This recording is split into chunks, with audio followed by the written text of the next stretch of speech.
అద్భుతమైన మహిమ కలిగిన మీ నామానికి మాకిచ్చినటువంటి మరొక చల్లటి సాయంత్ర కాలాన్ని బట్టి ఆ కాలంలో మీ మాటలను మరలా చెప్పి వినే యోగ్యతను మాకు ప్రసాదించిన విధానాన్ని బట్టి మీ పరిశుద్ధ పాదాలకు మా శిరస్సులో వంచి కృతజ్ఞతాస్తుతులు చెల్లించుకుంటున్నాం తండ్రి. మీ పిల్లలు ఉదయాన్న 2 పాఠాలు విన్నారు. భోంచేసిన తర్వాత మరి కనిపించకుండా పోతారేమో అనుకున్నాం తండ్రి.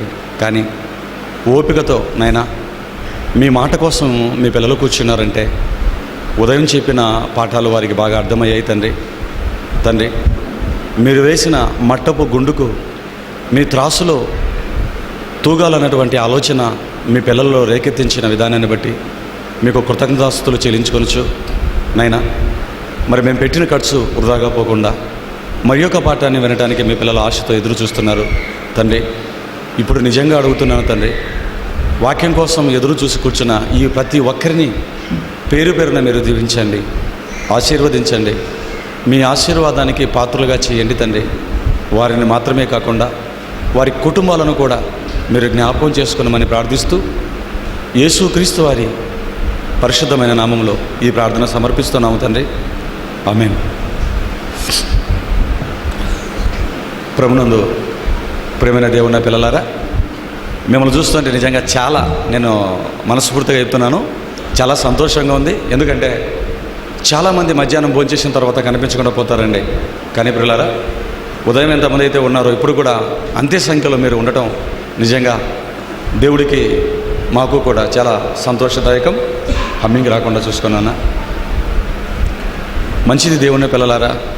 మరి ఎంత ఆశతో అయితే మీరు దేవుని వాక్యం కోసం కూర్చొని ఉన్నారో మరి మీ ఆశను మరి మేము నిరాశపరచకుండా, మీ ఆసక్తిని నిరాసక్తిగా మార్చకుండా ఒక చక్కటి పాఠాన్ని నేను మీకు ఇప్పుడు చెప్తాను. సంతోషపడతారు మీరు.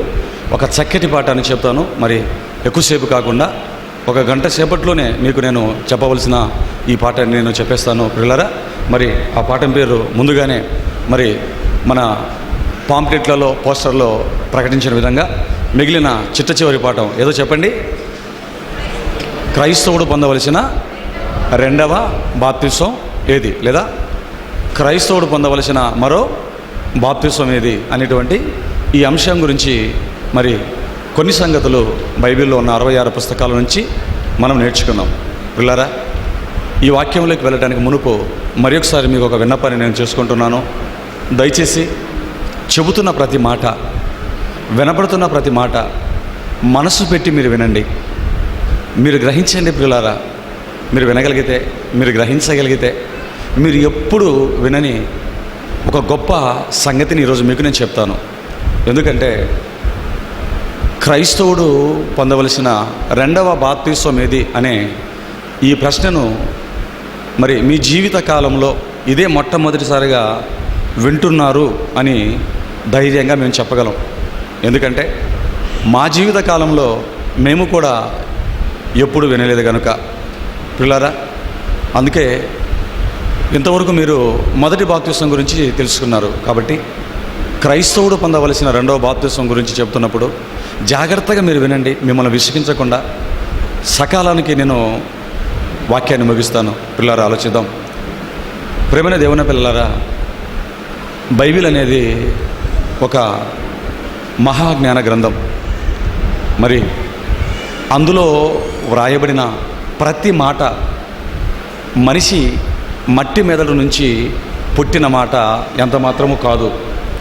సాక్షాత్తు మన కన్న తండ్రి అయిన దేవుని యొక్క మనసులో నుంచి, ఇంకా బాగా చెప్పాలి అంటే మన కన్న తండ్రి అయిన దేవుని మనసే 66 పుస్తకాలలో ఉన్న దేవుడి మాటలు. ఆలోచించండి పిల్లారా. దేవుడు మహాజ్ఞాన గ్రంథంగా ఈ బైబిల్ను రాయించాడు. ఈ బైబిల్ను రాయించేటప్పుడు దేవుడు ఎలా రాయించాడు అంటే, ఎలా ఈ బైబిల్ను రాయించాడు అంటే మరి చదవగానే అర్థమయ్యేటంత చిన్నగా దేవుడు బైబిల్ గ్రంథాన్ని రాయించలేదు. మరలా చెప్తున్నాను, చదవగానే అర్థమయ్యేటంతగా దేవుడు బైబిల్ గ్రంథాన్ని వ్రాయించలేదండి. మీరు కూడా బైబిల్ చదువుతున్నప్పుడు ఓ పట్టాన బైబిల్ అర్థం కాదండి. చాలామంది చెప్పే మాట ఏంటంటే మేము అనేక సార్లు బైబిల్ చదివామండి, కానీ మాకు బైబిల్ ఎంత చదివినా అర్థమే కాదండి అని చెప్తుంటారు. దానికి కారణం ఏంటో తెలుసా ప్రియులారా? బైబిల్ అనేది చదివినంత మాత్రాన అర్థమయ్యే అంత చిన్న పుస్తకంగా దేవుడు రాయించలేదు. అలాగే విన్నంత మాత్రాన అర్థమయ్యేటంత చిన్న పుస్తకంగా కూడా దాన్ని దేవుడు రాయించలేదండి. అంటే బైబిల్ మనకు అర్థం కావాలి అంటే చదివినంత మాత్రాన మనకు అర్థం కాదు, అలాగని విన్నంత మాత్రాన కూడా మనకు బైబిలు అర్థం కాదు ప్రియులారా. మరి బైబిల్ అనేది ఎలాగ అర్థమవుతుంది?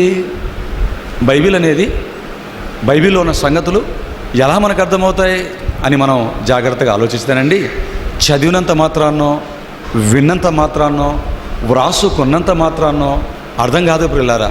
మరి బైబిల్ అర్థం కావాలంటే మనం ఏం చేయాలి?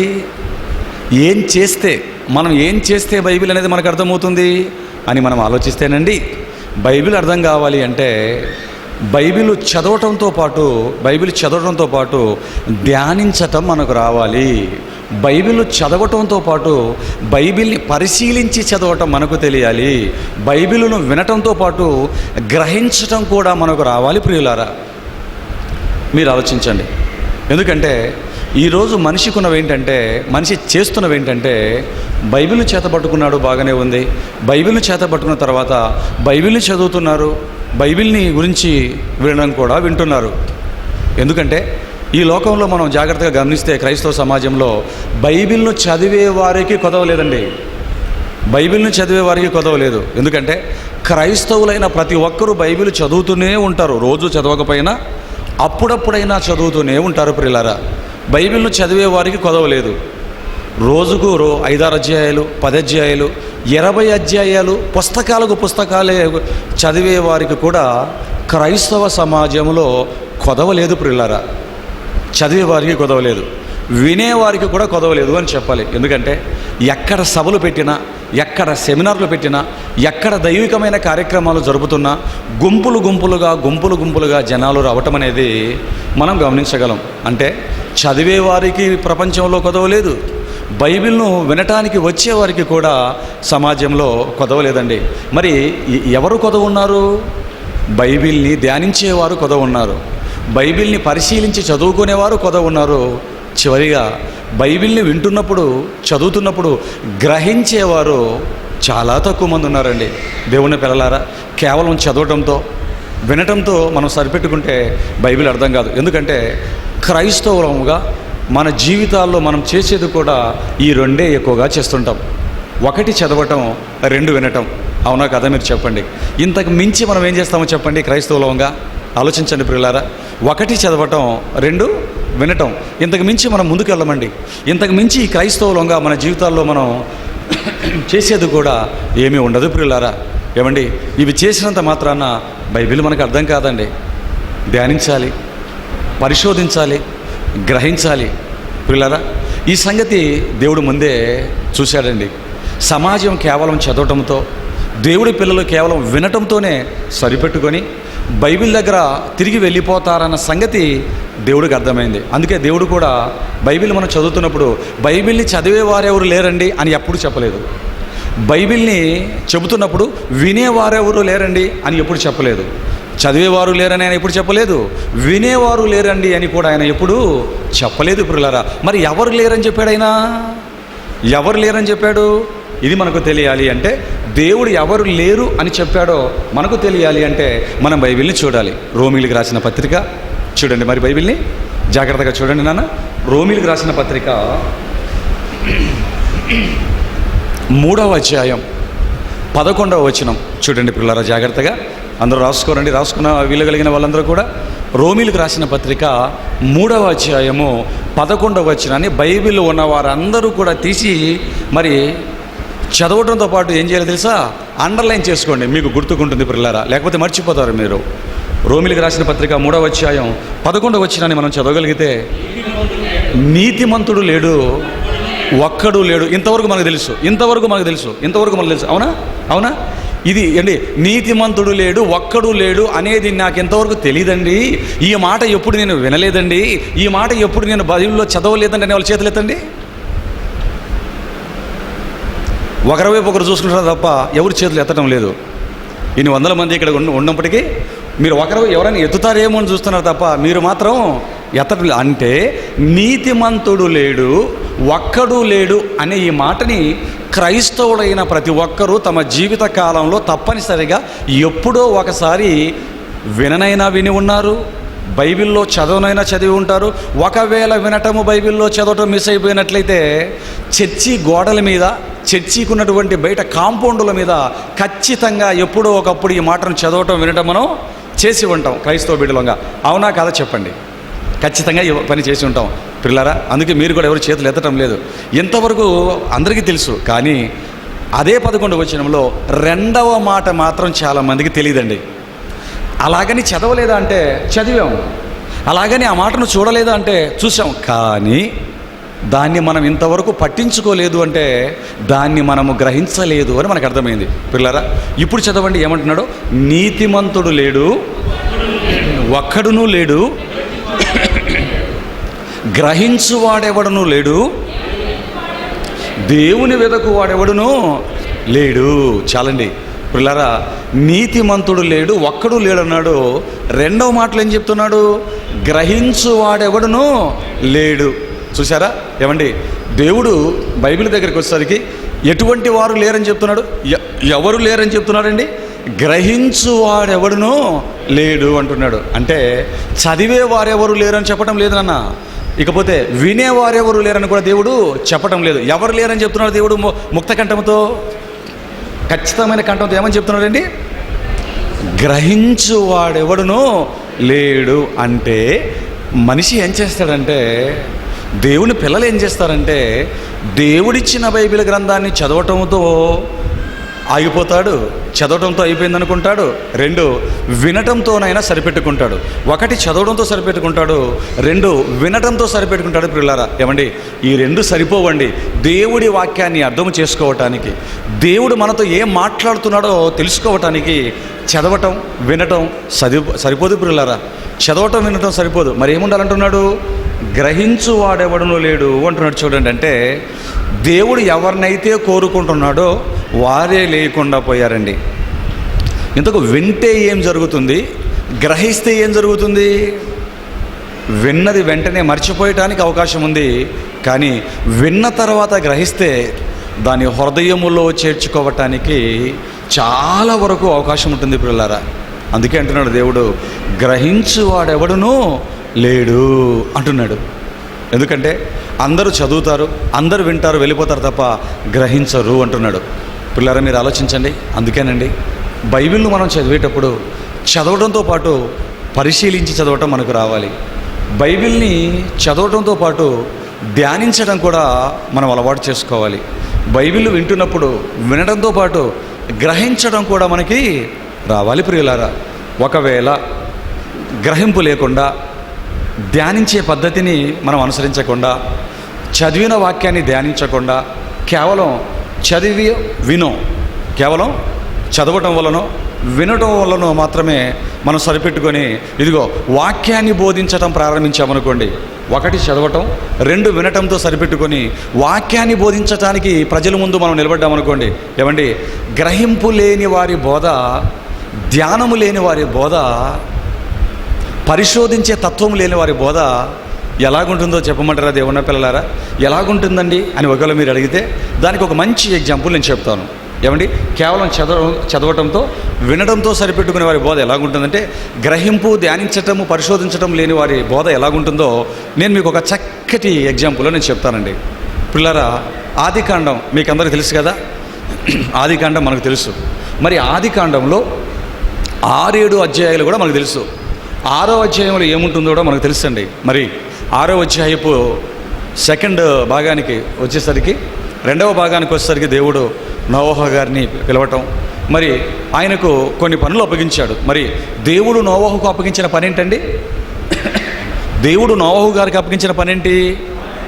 ఇదిగో జలప్రలయాన్ని రప్పించబోతున్నాడు కనుక నీ కోసం, నీ కుటుంబం కోసం నా మాట విని ఎవరైనా నా మాటను నీ మాటగా విని ఎవరైనా విని వస్తే వారి కోసం మీతో పాటు ఇదిగో ఈ సమస్త జీవరాశి కోసం నువ్వేం చేస్తావంటే నాయనా, ఒక మంచి ఓడను కట్టునైనా చితిసారకపు మానుతో నీటి మీద తేలే విధంగా దాన్ని చెయ్యి నాయనా అన్నాడు. ఏమండి, నోవహు గారు నీతిమంతుడండి, దేవుడి మాటకు లోబడ్డాడండి. దేవుడు చెప్పినట్లుగానే ఆ మొద్దులతో చెక్కలతో దేవుడు చెప్పిన సైజులో ఓడను కట్టాడు. ఏమండి, ఆ ఓడను ఎంత సైజులో కట్టమన్నాడో మనకు తెలుసు. మరి ఆ ఓడలోకి కేవలం 8 మంది మనుషులు, కేవలం జతలుగా ఈ జీవరాశి మాత్రమే ఉండాలా? ఈ 8 మంది మనుషులతో పాటు జీవరాశితో పాటు ఇంకా ఏమైనా ఉండాలా?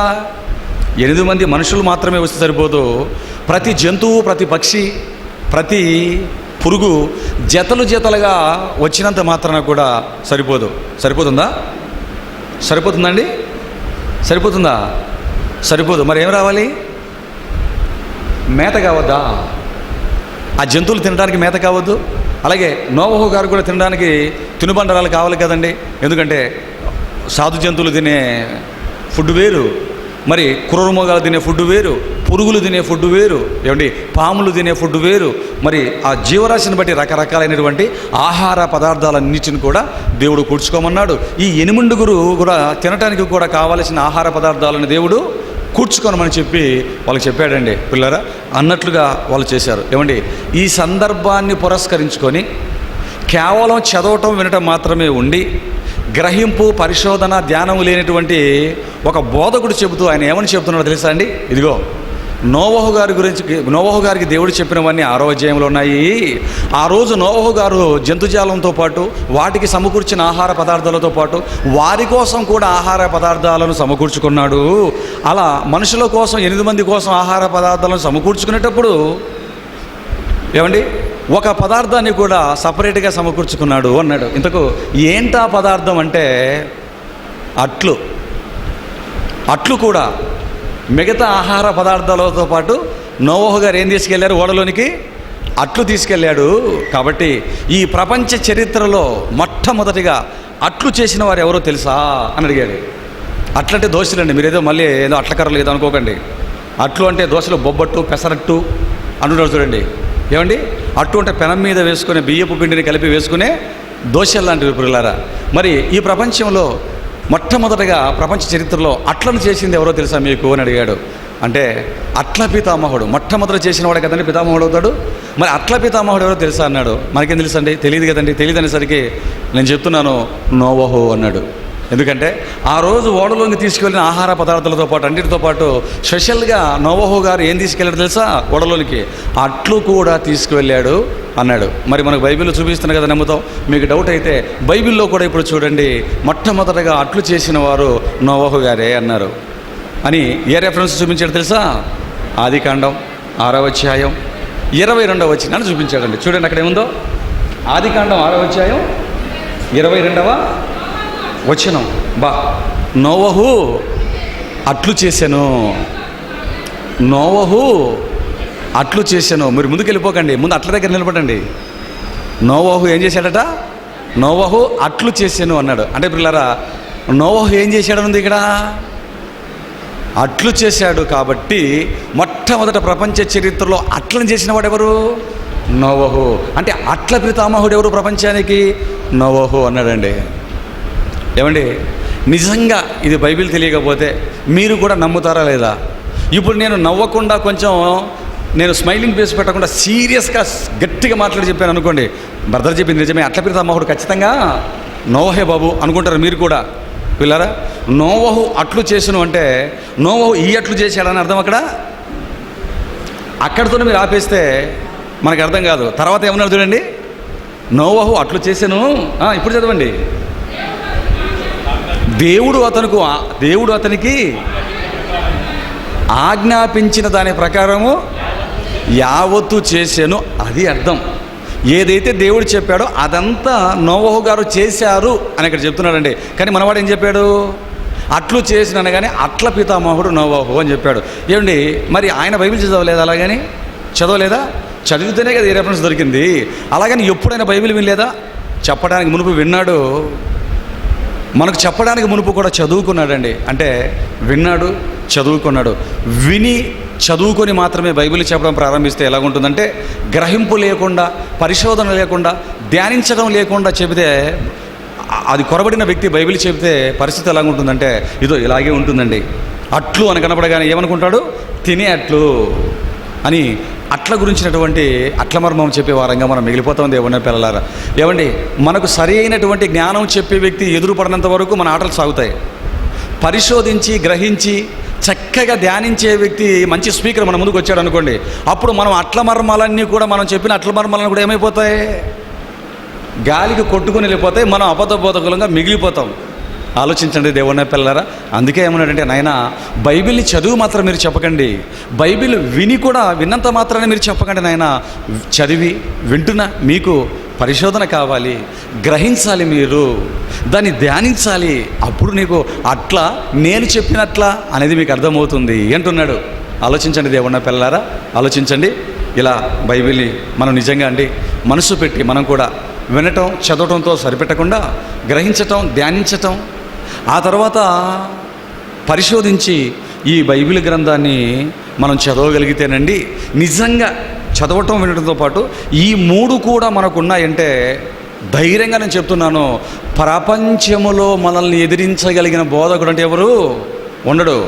ప్రపంచంలో మనం చేస్తున్న బోధన తప్పు అనగలిగినటువంటి కలిగలిగిన వ్యక్తి ఎవడు ఉండడు దేవుని పిల్లలు. ఎందుకంటే దేవుడు కోరుకున్న గ్రహించే గుణం నువ్వు తెచ్చేసుకున్నావు, దేవుడు బైబిల్ను చదవమన్న పరిశోధనాత్మక దృక్పథాన్ని తెచ్చుకున్నావు, ధ్యానించమన్న దేవుడి ఆజ్ఞకు నువ్వు లోపడ్డావు కనుక చదవటముతో వినటముతో సరిపెట్టక ధ్యానించి పరిశోధించి గ్రహించే స్థితికి నువ్వు వచ్చావు కనుక ఇక నువ్వు బైబిల్ చెప్పడం ప్రారంభించావంటే జనాలు నోలు తెలుసుకొని వినటంతో ఆశ్చర్యపోవటం, దేవుడి కోసం బ్రతకటానికి ముందుకు రావటంతో వచ్చేస్తారే తప్ప ప్రియులారా మరలా నిన్ను ఎదిరించగలిగిన బోధకుడు ప్రపంచంలో ఎవరు ఉండరండి.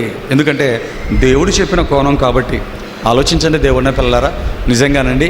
మరి ఈ 5 కోణాలని మనం జాగ్రత్తగా అనుసరించినట్లయితే, ఈ 5 కోణాలని పిల్లలు ఎవరో అరుస్తున్నారు, వాళ్ళని పాలకు వేసేయండి అమ్మా, లేదా వెనక్కి వెళ్ళి కూర్చోండి ఆ ఫ్యాన్ దగ్గర.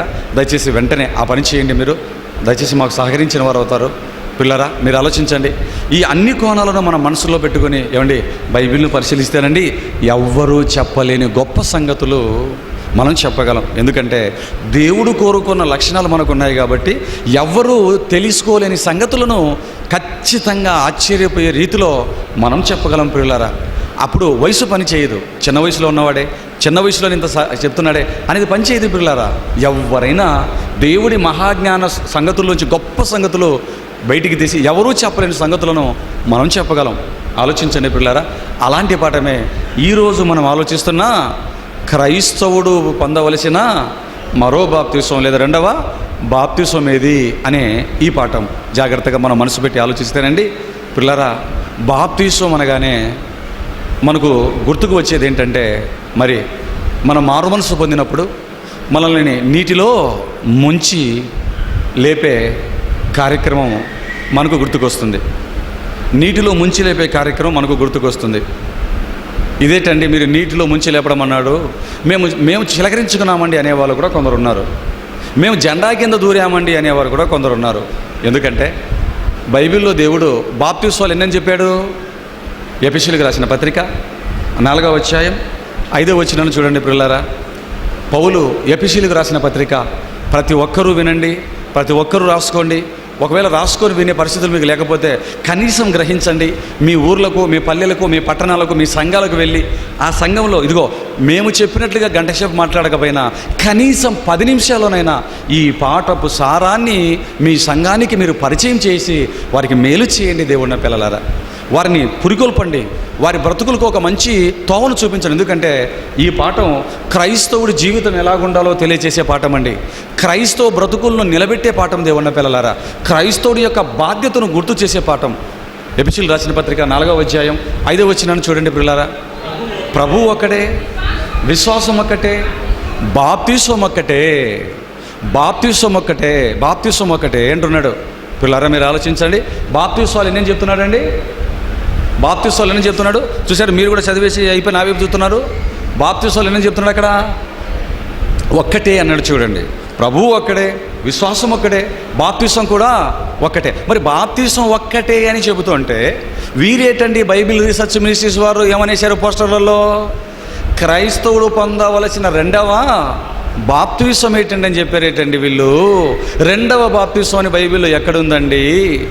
బాప్తిసం ఒక్కటే అని బైబిల్ నొక్కి వ్యాఖ్యానిస్తుంటే రెండవ బాప్తిసం అని చెప్తున్నారండి మీరు అని కొందరు అనుకుని ఉండవచ్చు. పిల్లారా, దయచేసి మీరు అపార్థం చేసుకోనకుండా పాఠం చివరి వరకు మీరు విన్నట్లయితే పరమార్థం మీకు అర్థమవుతుంది, సత్యం అనేది మీకు అర్థమవుతుంది, సంతోషంగా మీరు ఒప్పుకొని ఇంటికి వెళ్తారు.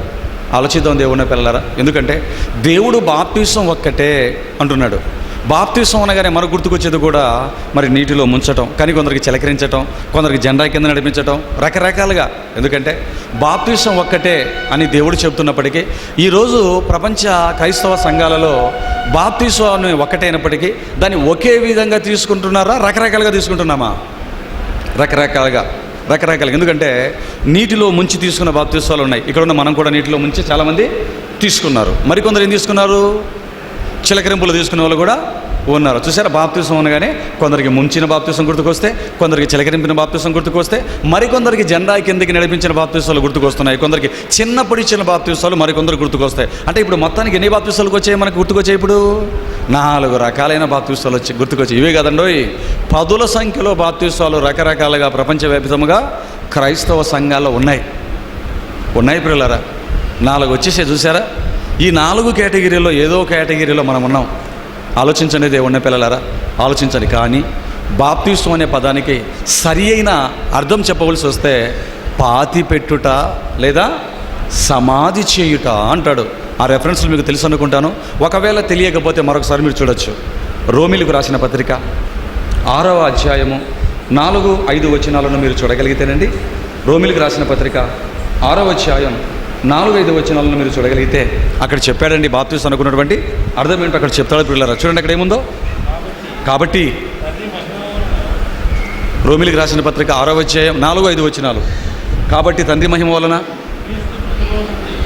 క్రీస్తు మృతులలో నుండి ఏలాగు లేపబడేనో అలాగే మనమును నూతన జీవము పొందిన వారమై నడుచుకొనున్నట్లు మనం బాప్తిసం వలన ఆయన మరణములో పాలు పొందుటకై ఆయనతో కూడా పాతి పెట్టబడిన వారమైతిమి. కొలస్సీ పత్రిక 2వ అధ్యాయం 12వ వచనం కూడా బాప్తిస్వానికి అర్థం చెప్పాడు. చూడండి, కొలస్సీలకు రాసిన పత్రిక 2వ అధ్యాయం 12వ వచనం.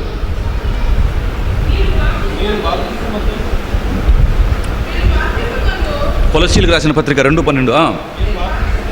మీరు బాప్తిస్వమునందు ఆయనతో కూడా పాతి పెట్టబడిన వారై ఆయనను మృతుల్లో నుండి లేపిన దేవుని ప్రభావమందు విశ్వసించుట ద్వారా ఆయనతో కూడా లేచితిరి.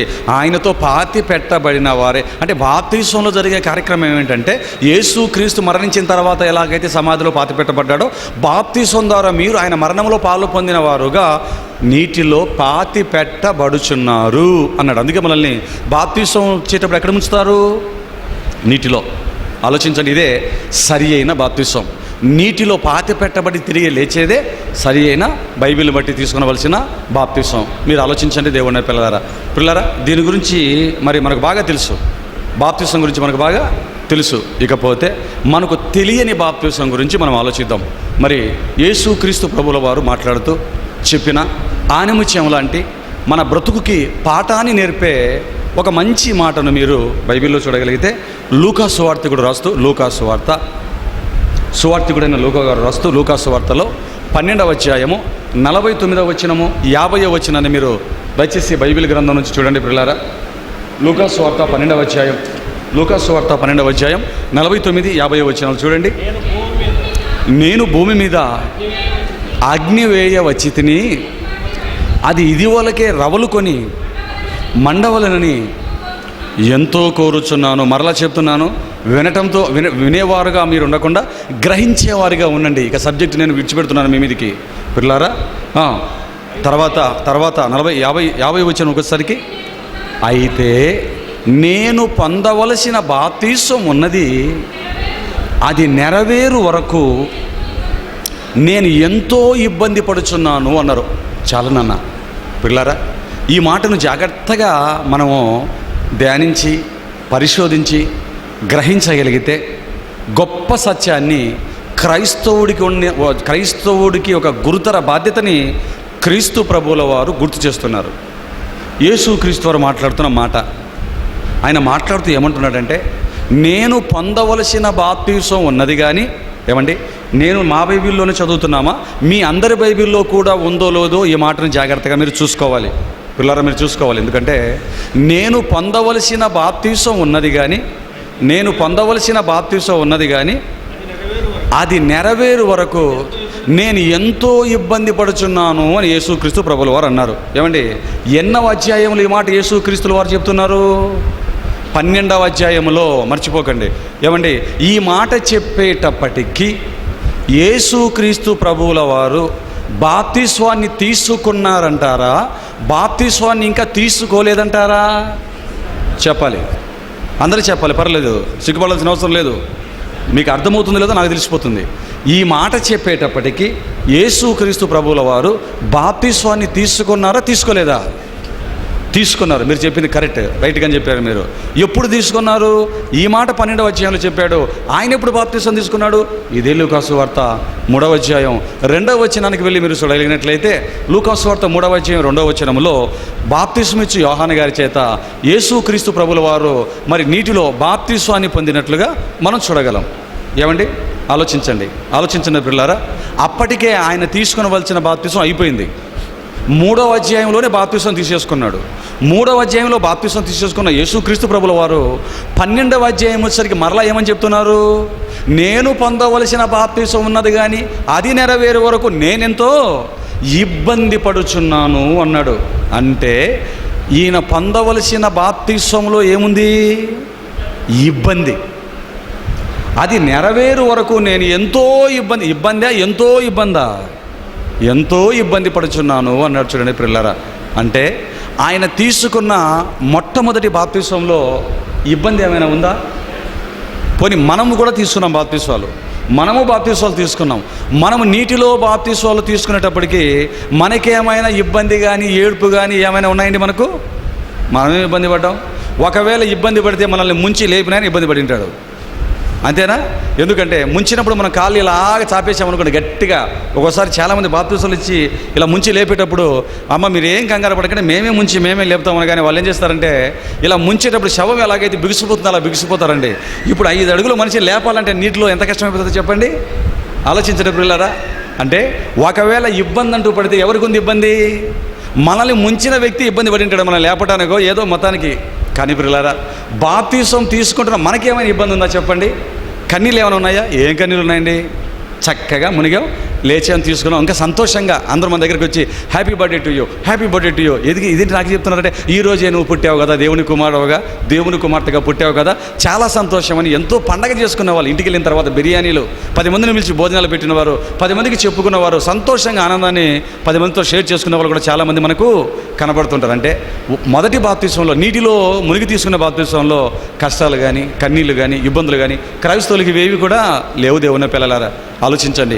యేసుక్రీస్తు వారు చెప్తున్న మాటల్ని మనం ఆలోచిద్దాం పిల్లరా. మరి ఆయనందుకు అది నెరవేరు వరకు నేను ఇబ్బంది పడుచున్నాను అన్నాడు. బాగా మాటను ఆలోచిస్తే, నేను పొందవలసిన బాప్తిస్వం ఉన్నది కానీ అది నెరవేరు వరకు నేనెంతో ఇబ్బంది పడుచున్నాను అన్నాడు. అంటే మొదటి బాప్తిస్వానికి కష్టపడవలసిన అవసరం లేదండి.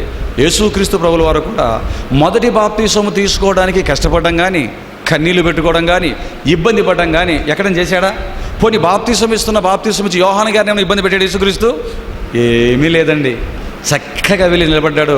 లోక పాపములను మోసుకొని పోపు దేవుని గొర్రెపిల్ల అని ఆయన చెప్పాడు. నీ చెప్పుల వారు విప్పడానికి నాయన అవన్నీ చాలా ముందు ముంచు నాయన అన్నాడు. అంతేనండి. అవన్నీ తర్వాత మాట్లాడుకున్నాం. ముందు ఇది అంతా ఇలా జరగవలసినది కాబట్టి కానీ నాయన ఈ కానీ తొందర కార్యక్రమం కానీ చాలా పనుంది నాకు.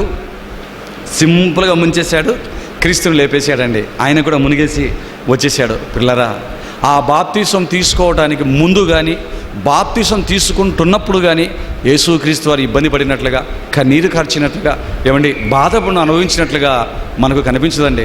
క్రీస్తు జీవితంలోనే కనిపించదు. ఇక మన జీవితంలో ఆ మొదటి బాప్తిస్వం తీసుకున్నప్పుడు ఏముంటుంది చెప్పండి? ఆయన జీవితంలో కష్టము కన్నీళ్ళు లేవు బాప్తిస్వానికి, మన జీవితంలో కన్నీళ్ళు కష్టాలు లేవండి. కానీ ప్రియులారా, 12వ అధ్యాయం వచ్చేసరికి ఆయన అంటున్నాడు, నేను పొందవలసిన బాప్తిస్వము ఉన్నది కానీ అంటున్నాడు. అప్పటికే నీటి బాప్తిసం పొందిన క్రీస్తు మరలా బాప్తిసము పొందవలసింది ఉంది అంటున్నాడు చూడండి. నేను పొందిన అంటే ఆ బాప్తిసం దగ్గరికి మనం వెళ్ళిపోయే వాళ్ళం. నేను పొందవలసిన బాప్తిసం ఉంది, పొందవలసిన అంటున్నాడంటే నీటిలో తీసుకున్న బాప్తిసం కాదు అని మనకు ఇక్కడ బాగా అర్థమవుతుంది. అది అయిపోయింది పిల్లారా. నేను పొందవలసిన బాప్తిసం అంటే ఆయన పొందబోతున్నాడు లేదా పొందుతూ ఉన్నాడు అని. అందుకే ఏమన్నాడు, అది నెరవేరు వరకు నేను ఎంతో ఇబ్బంది పడుచున్నాను అన్నాడు. అంటే క్రీస్తు చెప్పింది నీటిలో తీసుకున్న మొదటి బాప్తిసము కాదని, ఆ బాప్తిసం తీసుకున్న తర్వాత మరో బాప్తిసం ఆయన పొందటానికి సిద్ధంగా ఉన్నాడని, ఆ బాప్తిస్వాన్ని పొందుతున్నాడు అని మనకు అర్థమైంది. అలాగే ఆ బాప్తిసంలో ఇబ్బందులు ఉన్నాయని, ఎన్నో కన్నీళ్ళు ఉన్నాయని, ఎన్నో బాధలు ఉన్నాయని, కష్టాలు ఉన్నాయని కూడా మనకి క్రీస్తు ప్రభువుల వారు చెబుతున్న మాటను బట్టి మనకు అర్థమవుతుంది. పిల్లరా, మీరు ఆలోచించండి.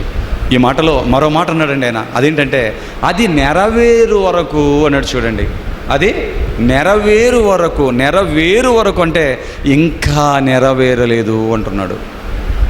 అవుతూ ఉందే తప్ప, జరుగుతూ ఉందే తప్ప ఇంకా అది కంప్లీట్ కాలేదు, పూర్తిగా నెరవేరిపోలేదు అంటున్నాడు. పిల్లరా, అది నెరవేరు వరకు అన్నాడంటే ఈ బాప్తిసం, మొదటి బాప్తిసం తీసుకున్న తర్వాత తీసుకోవాల్సిన బాప్తిసం ఒక్క రోజుతోనో ఒక్క నీటిలో మునిగి లెగటంతోనో అయిపోయేది కాదన్నమాట.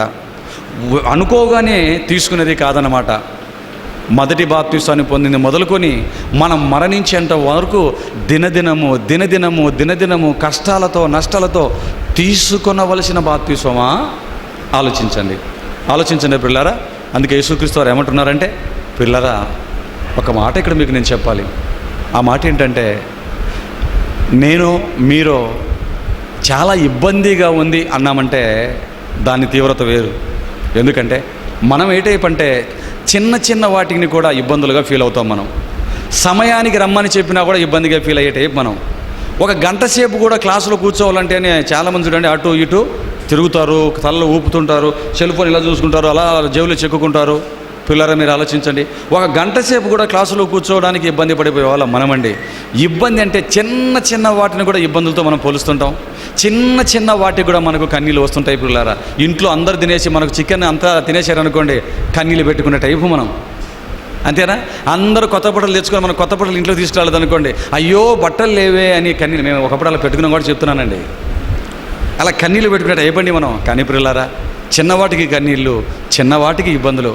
కానీ ఇక్కడ ఇబ్బంది పడుచున్నాను అని చెబుతున్న వ్యక్తి మనలాంటి వీసానికి విరిగిపోయే చిన్న మనస్తత్వం కలిగిన ఆయన కాదు. పిల్లరా, ప్రాణమే పోతున్నా, శిలువలో ప్రాణమే పోతున్నా శత్రువును సహితం ఒక్క మాట కూడా తోలడాడకుండా ప్రేమించి క్షమించమని చెప్పినటువంటి ప్రాణం గొంతులకి ముళ్ళ కిరీటం దిగుతున్నా, పక్కలో బల్లెపు పోటు దిగుతున్నా, చేతుల్లో మేకులు దిగుతున్నా, ఏమండి సంతోషంగా భరిస్తూ కన్నీటి బిగువన పట్టుకొని వారు ఏమి చేయుచున్నారో వీరికి తెలియదు తండ్రి అని ప్రార్థన చేసినటువంటి ఓపిక, దీర్ఘశాంతం కలిగినటువంటి, చేతులెత్తి దండం పెట్టవలసినటువంటి మహానుభావుడు అండి. అందరిలాంటి వాడికి ఆడపిల్లారా.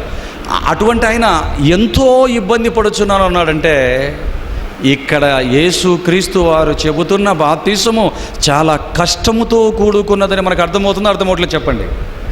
ఆయనకే ఇబ్బంది అయిపోయిందంటే ఇంకా మన పరిస్థితి ఏంటి? ఆలోచించండి. ఆయనే ఇబ్బంది అంటున్నాడంటే ఇంకా మన పరిస్థితి ఎలాగైపోతుందంటే పెనములో నుంచి పొయ్యిలో పడిన పరిస్థితిగా మనకైపోతుందండి. ఆలోచించండి దేవుని పిల్లలారా. యేసుక్రీస్తు మాట్లాడుతూ నేను పొందవలసిన బాప్తిసం ఉన్నది, అది నెరవేరు వరకు నేను ఎంతో ఇబ్బంది పడుచున్నాను అన్నాడు చూడండి పిల్లలారా. అంటే ఆయన ఇంకా పొందవలసి ఉంది, పొందుతూ ఉన్నాడు అన్నటువంటి మాటలు ఇక్కడ మనకు కనబడుతున్నాయి. ఇంతకు ఆల్రెడీ నీటిలో బాప్తిసం ఇచ్చిన యోహాను ద్వారా బాప్తిసం అయిపోయినప్పటికీ మరలా ఆయన ఈ మాట ఎందుకు అంటున్నాడు అంటే ఈరోజు మనందరికీ కూడా మార్గదర్శి ఎవరండి? మనందరికీ మార్గదర్శి ఎవరు? ఎవరి అడుగుజాడల్లో మన అడుగులు పడుతూ వెళ్ళాలి? యోబు గారి అడుగుజాడల్లో మీ అడుగులు వేయండి, అబ్రహాం గారి అడుగుజాడల్లో మీ అడుగులు వేయండి అని చెప్పాడండి. వారిని ఓపికకు, శ్రమకు, శ్రమానుభవానికి వారిని మాదిరిగా పెట్టుకోమనండి తప్ప, ఇదిగో 100% ప్రపంచ ప్రజలు పరలోకానికి వెళ్ళాలి అంటే మన అందరము కూడా క్రీస్తు వైపు చూడాలి అన్నాడు. ఆయన అడుగుజాడల్లో మనము ప్రేమ కలిగే సత్యము చెబుతూ క్రీస్తు బాటలో అడుగుజాడల్లో మనం నడవాలి అని వాక్యం మనకు సెలవిచ్చింది. అంటే మనమందరము క్రీస్తు అడుగుజాడల్లో నడవాలి పిల్లరా. అందుకే మనం ఏం చేసాం, ఆయన నీటి బాప్తిసం తీసుకోగానే మనం ఏం చేసాం, అంతటి వ్యక్తి, పాపము చేయని వ్యక్తి బాప్తిసం తీసుకుంటే ఇంత ఘోర పాపినైనా నాకు బాప్తిసం అవసరం లేదా, ముంచండి అని తీసుకున్నాం. బాగుంది. చాలామంది ఈ బాప్తిసంతో సరిపెట్టక మరేం చేస్తున్నారంటే, ఆయన 40 రోజులు ఉపవాసం ఉన్నాడు కదా, నేను 40 రోజులు ఉన్నాను అంటాడు. ఆయన చెప్పకపోయినా, ఆయన ఉండమని అనకపోయినా. మీకు అర్థమైందండి? సరే, మరి ఇవి ఆయన చేశాడు కాబట్టి చేస్తున్నావు. అలాగైతే యేసు క్రీస్తు ప్రభువుల వారు ఇక్కడ మరొకటి మాదిరిగా చూపుతున్నాడు. నేను పొందవలసిన బాప్తిసం ఉన్నది కానీ అది నెరవేరే వరకు నేను ఎంతో ఇబ్బంది పడుచున్నాను అన్నాడు. మరి దీని మాట ఏం చేసావు చెప్పు. అసలు దీని గురించి ఎప్పుడైనా గ్రహించారా? అసలు ఇక్కడ ఎందుకు ఈ మాట చెబుతున్నాడో ఆలోచించారా? ఆల్రెడీ బాప్తిసం 3వ అధ్యాయంలో తీసుకొని మరలా పొందవలసిన బాప్తిసం అంటున్నాడు ఏంటి అంటే ఇక్కడ చెబుతున్నది నీటిలో మునిగిన బాప్తిసం గురించి కాదు. నీటిలో పొందిన బాప్తిసం అయిపోయిన తర్వాత కష్టాలతో, నష్టాలతో, కడగళ్లతో, కన్నీళ్లతో తీసుకొనవలసిన బాప్తిసాన్ని గురించి క్రీస్తు ప్రభువుల వారు ఇక్కడ చెప్తున్నాడు. పిల్లరా, జాగ్రత్తగా మీరు గ్రహించండి. ఇకపోతే అది క్రీస్తు ప్రభువుల వారి గురించే కాదు, బాప్తిసము తీసుకున్న క్రీస్తైనా, పౌలైనా, పేతురైనా, మీరైనా, నేనైనా, ప్రపంచంలో ఆరిన నేల మీద ఏ భాషలో పుట్టిన ఏ వ్యక్తి అయినా మొదటి బాప్తిసాన్ని నీళ్ళలో తీసుకుంటున్నాడు అంటే అతని మీద 2 బాధ్యతలు వచ్చాయి. ప్రతి వ్యక్తి మీద మరలా చెప్తున్నాను, మనము బాప్తిసం తీసుకున్నాము. నీటి బాప్తిసం అంటే బాప్తిసం తీసుకున్న ప్రతి వ్యక్తి మీదకి ఇదిగో 2 బాధ్యతలు, ప్రాముఖ్యమైనటువంటి చేయవలసిన 2 బాధ్యతలు వచ్చాయి. జాగ్రత్తగా వినాలి. చాలామంది దేవుడి కోసం విని మరి తెలిసి కూడా తెలియనట్లు ఉంటారు, విని కూడా బ్రతకుండా ఉంటారు. ఎందుకంటే మొదటి బాప్తిసం తీసుకున్న తర్వాతే సరిగ్గా లేకుండా పోయిన వాళ్ళు చాలామంది ఉన్నారు. ఫస్ట్ బాప్తిసం తీసుకొని సిగరెట్లు వదిలేసి మళ్ళీ సిగరెట్లు, బీడీలు వదిలేసి మళ్ళీ బీడీలు, మందు వదిలేసి మళ్ళీ మందులు, బూతులు వదిలేసి మళ్ళీ బూతులు, సినిమాలు వదిలేసి మళ్ళీ సినిమాలు అనేసి ఇలా తిరిగిన వాళ్ళు చాలామంది ఉన్నారు. అలాంటి వారికి ఈ పాఠం ఎంత చెప్పిన వారికి బుర్రకెక్కదు. ఎందుకంటే మొదటి దానిని భంగం చేసుకున్నారు వారు, మొదటి బాప్తిసాన్ని భంగం చేసుకున్నారు. ఇక 2వ బాప్తిసానికి ఏమి ఎగురుతారు చెప్పండి పిల్లరా? తెలుగులో ఒక సామెత ఉందండి, ఉట్టికి ఎగరలేనమ్మా స్వర్గానికి ఎగిరింది అని. మీరు ఆలోచించండి, అలాంటి వాళ్ళకి ఇలాంటి సామెత వాడాలి ప్రియులారు. అందుకే జాగ్రత్తగా మనసులో దగ్గర పెట్టుకొని బాగా మనసు పెట్టి మీరు వినండి ప్రియులారు. ఎందుకంటే దేవుని వాక్యం అనేది ఏదో టైంపాస్ చెప్పుకునేది కాదు ప్రియులారా. ఈ ₹1000 ఖర్చు పెట్టి మిమ్మల్ని ఎందుకు కూర్చోబెట్టామనుకున్నారు? మీ జీవితంలో ఎప్పుడు మీరు వినని పాఠాన్ని, మీకు ఒక బ్రతుకు పాఠాన్ని, ఈ సెమినార్ గదిని విడిచిపెట్టి వెళ్ళిపోయే లోపు మీ గుండెలు అరచేతులు పెట్టుకొని కన్నీటితో మీరు ఇంటికి వెళ్ళిపోయి, ఆ దేవుడు ఇప్పుడు చెబుతున్న ఆ పాఠాలు నా జీవితంలో లేవే, దీన్ని ఎలాగైనా చేయాలన్నటువంటి ఒక దృఢనిశ్చయంతో, ఒక వేడితో, మీరు ఒక పౌరుషంతో, రోషంతో, మరి ఏ మాటలు దానికి వాడతారు, ఒక ఇన్స్పిరేషన్తో వేడెక్కిన బిడ్డలుగా దేవుడి కోసం బ్రతకాలన్న ఆలోచనతో, 2వ బాప్తిసాన్ని పొందాలన్న ఆలోచనతో ఇంటికి మీరు వెళ్ళాలి ప్రియులారా. మీరు ఆలోచించండి. బాప్తిసం, నీటి బాప్తిసం పొందిన ప్రతి స్త్రీ, నీటిలో బాప్తిసం పొందిన ప్రతి పురుషుడి మీదకి 2 బాధ్యతలు వచ్చాయి. వెంటనే నువ్వు బాప్తిసం తీసుకున్న మరుక్షణమే, ఇంతకు చూద్దాం, ఆ రెఫరెన్స్ చూసిన తర్వాత నేను చెప్తాను. చూద్దామా మరి?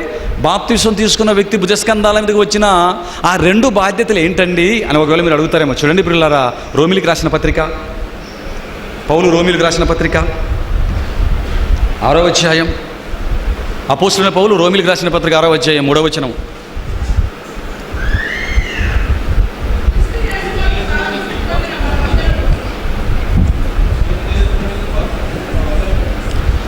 రోమిలు రాసిన పత్రిక 6:3, క్రీస్తు యేసులోనికి బాప్తిసం పొందిన మనమందరము ఆయన మరణములోనికి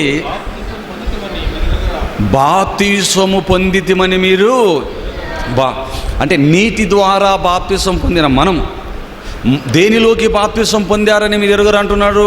క్రీస్తు యేసులోనికి బాప్తిసం పొందిన మీరు ఆయన మరణములోనికి బాప్తిసం పొందితురని మీరు ఎరగరా? ఉందా బైబిల్? అలాగే ఉందా? జాగ్రత్తగా వినాలి మీరు.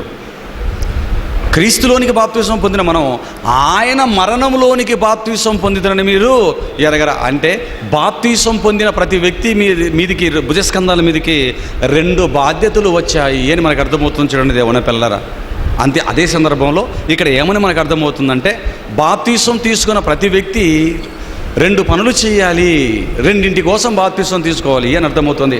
అదేంటంటే క్రీస్తులోనికి బాప్తిసం తీసుకోవడం అంటే మనము పరలోకానికి వెళ్ళటానికి. క్రీస్తులోనికి బాప్తిసం తీసుకోవడం అంటే నీటి బాప్తిసం మనము పరలోకానికి వెళ్ళటానికి. మన పరలోకం వెళ్ళాలంటే ఏం చేయాలి? మారు మనసు పొంది పాపక్షమాపణ నిమిత్తము ప్రతివాడు యేసు క్రీస్తు నామమున బాప్తిసం పొందాలి. ఇది బైబిల్ చెప్పిన బోధ. అంటే మనకు మారు మనసు పొందాలి, మన పాపాలన్నీ కూడా క్షమింపబడాలి, మనం పరిశుద్ధులుగా మారాలి. అంటే ఇదిగో బైబిల్ చెప్పినట్లుగా నీటిలో తండ్రి కుమార పరిశుద్ధాత్మ నామములో బాప్తిస్వాన్ని మనము తీసుకోవాలి ప్రియులారా. ఇది మనము పరలోకానికి వెళ్ళటానికి మనం తీసుకున్న నీటి బాప్తిసం మనం పరలోకానికి వెళ్ళటానికి. ఏమంటే ఆ తర్వాత ఏమన్నాడు? ఆయన మరణములోనికి బాప్తిసం పొందితరని మీరు ఎరగరా అన్నాడు. మరి ఇదేంటిది? ఆయన ఎలాగైతే మన కోసం మరణించాడో ఆయనలోకి బాప్తిసం తీసుకున్న మనం ఆయనలాగే మన చుట్టూ ఉన్న ప్రజల కోసము మరణించవలసిన బాధ్యత, ప్రతిదినము మన ఆయుష్ కాలాన్ని, మన జీవితాన్ని, మన ఆరోగ్యాన్ని ఖర్చు పెట్టవలసిన బాధ్యత మన మీదకి వచ్చింది అని దేవుడు ఇక్కడ లేఖనాలలో చెప్తున్నాడు. పిల్లలారా మీరు ఆలోచించండి, బాగా మీరు అర్థం చేసుకోవాలి. పిల్లలు అంటే బాప్తిసం పొందిన తర్వాత మన మీదకి 2 బాధ్యతలు వచ్చాయి. 1 మనము పరలోకానికి వెళ్ళాలి, 2 మన చుట్టూ ఉన్న సమాజాన్ని మనం ఏం చేయాలి? మనతో పాటు పరలోకానికి వీరిని తీసుకుపోవాలి. ప్రియులారా నువ్వు మాత్రమే బాప్తిసం తీసుకొని నువ్వు మాత్రమే ఏ తప్పు చేయకుండా ఉంటూ నువ్వు మాత్రమే పరలోకానికి వెళ్ళిపోవాలంటే అది వీలయ్యే పని కాదు. ఖచ్చితంగా నరకానికి పోతావు బాప్తిసం తీసుకున్నా. ఎందుకంటే 1 చేసి 2 చేయకుంటే ఎలాగా? 2 చెప్తున్నాడు. 1 బాప్తిసం తీసుకున్న తర్వాత నువ్వు పరలోకానికి వెళ్ళాలి, ఆ తర్వాత బాప్తిసం పొందిన నువ్వు నీతో పాటు నీ చుట్టూ ఉన్న వారిని కూడా పరలోకానికి తీసుకువెళ్ళాలి. అంటే మొదటి తీసుకున్న నీటి బాప్తిసం నువ్వు పరలోకానికి వెళ్ళటానికి, రెండవసారి నువ్వు క్రీస్తులా పొందుతున్న ఆయన మరణంలోకి పొందుతున్న బాప్తిసం అనేకులను పరలోకానికి తీసుకువెళ్ళటానికి. మీకు అర్థమైందా? మీకు అర్థమైందా పిల్లలారా? అంటే మనం నీటిలో తీసుకున్న మొదటి బాప్తిసం మనం పరలోకానికి వెళ్ళటానికి, క్రీస్తు మరణంలోనికి పొందుతున్న బాప్తిసం అనేకులను పరలోకానికి తీసుకువెళ్ళటానికి. ఏమండి మనమంటే మారు మనసు పొంది బాప్తిసం తీసుకుంటాం, పరలోకానికి వెళ్ళడానికి ఆయత్తపడతాం. మరి మన చుట్టూ ఉన్న వాళ్ళు వచ్చేయండి నాయన పరలోకానికి, పదండి నాయన పరలోకానికి అంటే వస్తారు ఇటీలో, మారండి నాయన అంటే మారుతారు ఇటీలో. మామూలుగా మారుతారా? ఇదిగో ఆల్రెడీ మారామని చెప్పుకుంటున్న మిమ్మల్ని అందరినీ మీరు మారిన మార్పును నిలబెట్టుకోవటానికి, మారిన తర్వాత మారడంతోనే సరిపోదని, మారిన తర్వాత దేవుని వాక్యంలో మీరు అనుభవ జ్ఞానాన్ని సంపాదించుకొని క్రీస్తుకు కలిగిన సర్వసంపూర్ణతకు సమానంగా మీరు ఎదగాలన్న సంగతి మీకు తెలియచేసి మిమ్మల్ని ఆ పక్షాన తీసుకువెళ్ళటానికి మేము ఎంత కష్టపడ్డాం అనుకున్నారు? ఇదిగో 3 వారాల నుంచి కష్టపడుతున్నాం. డబ్బులు ఖర్చు పెట్టాం, పోస్టర్లు వేసాం, పాంప్లెట్లు వేసాం, 1000 రూపాయలు పెట్టి వంటలు చేసేసాం, మీకు కావాల్సిన హాలు 1000 రూపాయలు పెట్టి హాల్ను బుక్ చేసాం. అయ్యో ఇంతవరకు ఎంతగా గందరగోళం అయిపోయారు చూడండి పిల్లారా, ఎంత కష్టపడతారో మీరు ఆలోచించండి. ఇదేమంటారు? ఇది కూడా బాప్తిసం పిల్లారా, శ్రమలతో బాప్తిసం, కష్టాల గుండా బాప్తిసం. అందుకే యేసుక్రీస్తు ఏమన్నాడు? నేను పొందవలసిన బాప్తిసం ఉన్నది కానీ అది నెరవేరు వరకు నేను ఎంతో ఇబ్బంది పడుచున్నాను. ఆయన ఇబ్బంది పడుచున్నాను, ఆయనకే కాదు ఆ బాప్తిసం తీసుకోవడానికి మనము ఇబ్బంది పడాలి. మొదటి బాప్తిసం మనం పరలోకానికి వెళ్ళటానికి మనము క్రీస్తు ఇదిగో నేను పొందవలసిన బాప్తిసం అన్నాడు చూసారా, అది నీటిలో ఒక్కసారి మునిగే బాప్తిసం కాదు. ప్రజలందరి కోసం క్రీస్తు వారు పొందుతున్న బాప్తిసం మనసులో పెట్టుకోండి. ఇంకా దీనికి మీరు పర్టికులర్ కరెక్ట్గా వివరంగా మీకు అర్థం కావాలి అంటే యేసు క్రీస్తు వారు జెబెదయి కుమారులతో చెప్పిన మాటలు కూడా మనం చదువుకోవాలి. అప్పుడు ఈ పదం ఈ సబ్జెక్ట్ బాగా అర్థమవుతుంది. మార్కు సువార్త 10వ అధ్యాయం చూడండి. మార్కు సువార్త 10వ అధ్యాయం 35వ వచనం నుంచి 40వ వచనం వరకు ఉన్నటువంటి దేవుని మాటలను మనం చదవగలిగితేనండి అక్కడ ఒక మంచి సంగతి, మంచి సందర్భం రాయబడి ఉంది. పిల్లరా దయచేసి చూడండి. మార్కు సువార్త 10వ అధ్యాయం 35 నుంచి చదువుతున్నారు. జెబెదయి కుమారులైన యాకోబును యోహానును ఆయనంటే యేసుక్రీస్తు యొద్దకు వచ్చి, బోధకుడా మేము అడుగున్నదెల్లా నీవు మాకు చేయగూర్చున్నావు. ఏం అడుగుతున్నారు చూడండి, వీళ్ళు ఎంత తెలివిగా అడుగుతున్నారో. లాక్ చేద్దాం అనుకుంటున్నారు యేసుక్రీస్తును. మేము అడిగేది మాకు ఇవ్వు అంటున్నారా? మేము అడుగున్నది ఎలా మాకు అనుగ్రహించాలని కోరుతున్నాం అన్నాడా? అంటే ఏది అడిగితే దానికి కాదనకుండా మాకు ఇవ్వాలి అంటున్నారండి. పాపం మంచివాళ్ళండి, అడగవలసిందే అడిగారండి. అదే ఈ అవకాశం మనకి ఇచ్చాడు అనుకోండి, మీకు ఏం కావాలో కోరుకుంటాను మనం అన్నాడు అనుకో, మొదట ఏమంటాం? ముందు మేమున్న ఈ హాల్ రాసేప్పుడు దేవా అంటాం, అవునా కదా? ట్రిప్పుకి ఒక 6,000 7,000 రెంట్ వస్తుంది. ఆ తర్వాత గుడ్లు మెట్టకు చూసి ఆ పక్కన ఏదో మైదానం ఉంది అది కూడా రాయించేసి, ఈ ట్రాక్ తర్వాత బీవీరెడ్డి కాలనీ అంటే మొత్తం ఇల్లు రాయించేసి అంటాం మనం అనండి. అంతేనండి, అంతేనండి. అంతకుమించి ఏమడుగుతుంది చెప్పండి పిల్లల? అంతకు మించి ఏమడుగుతుంది చెప్పండి? దేవుడు కనిపిస్తే పరలోకం కావాలి తండ్రిని అడిగేవాళ్ళు ఎవరున్నారు చెప్పండి పిల్లరా? ఇదిగో ఈ ఇద్దరు అన్నదమ్ములండి, మంచి వాళ్ళండి, చాలా మంచి వాళ్ళండి. వీళ్ళు వచ్చారండి నేరుగా యేసుక్రీస్తు దగ్గరికి. ఏమండి, యేసుక్రీస్తు దగ్గరికి వచ్చారు. మేము అడుగున్నదల్లా నువ్వు మాకు అనుగ్రహించాలని కోరుకుంటున్నాం ప్రభు అన్నారు. యేసుక్రీస్తు అండి ఏం కావాలి చెప్పండి అన్నాడు. తర్వాత ఏమన్నాడు చూడండి, ఆయన నేను మీకేం చేయగలుగుతున్నానో, ఏం చెయ్యాలో ఆయనకు తెలుసా తెలీదా? ఏమైనా చేయగలదా లేదా? ఏమీ చేయలేని ఎమ్మెల్యేల దగ్గరికి, ఏమీ చేయలేని తుస్పటాసు మంత్రుల దగ్గరికి వెళ్ళి మనం పడిగాపులు పడుతుంటాం మనం, అంతేనండి. ఏమి చేయలేరు వాళ్ళు. కానీ యేసుక్రీస్తు ప్రభు ఏదైనా చేయగలడు, ఏదైనా చేయగలిగిన ఏమంటున్నాడు? నేను మీకేం చేయాలి? వారి మనసులోంచి రాబట్టాలనుకున్నాడు. అప్పుడు వారేం చెప్పారు చూడండి, వారు నీ మహిమ ఏందంటే పరలోకంలో ఇదిగో నీ కుడివైపున ఒకడును, నీ ఎడమవైపున అభయం ఇచ్చాడు కదా, నేనేం చేయాలన్నాడు కదా, ఇచ్చేసాడు అభయం, ఇచ్చేస్తాడు అనుకున్నాడు.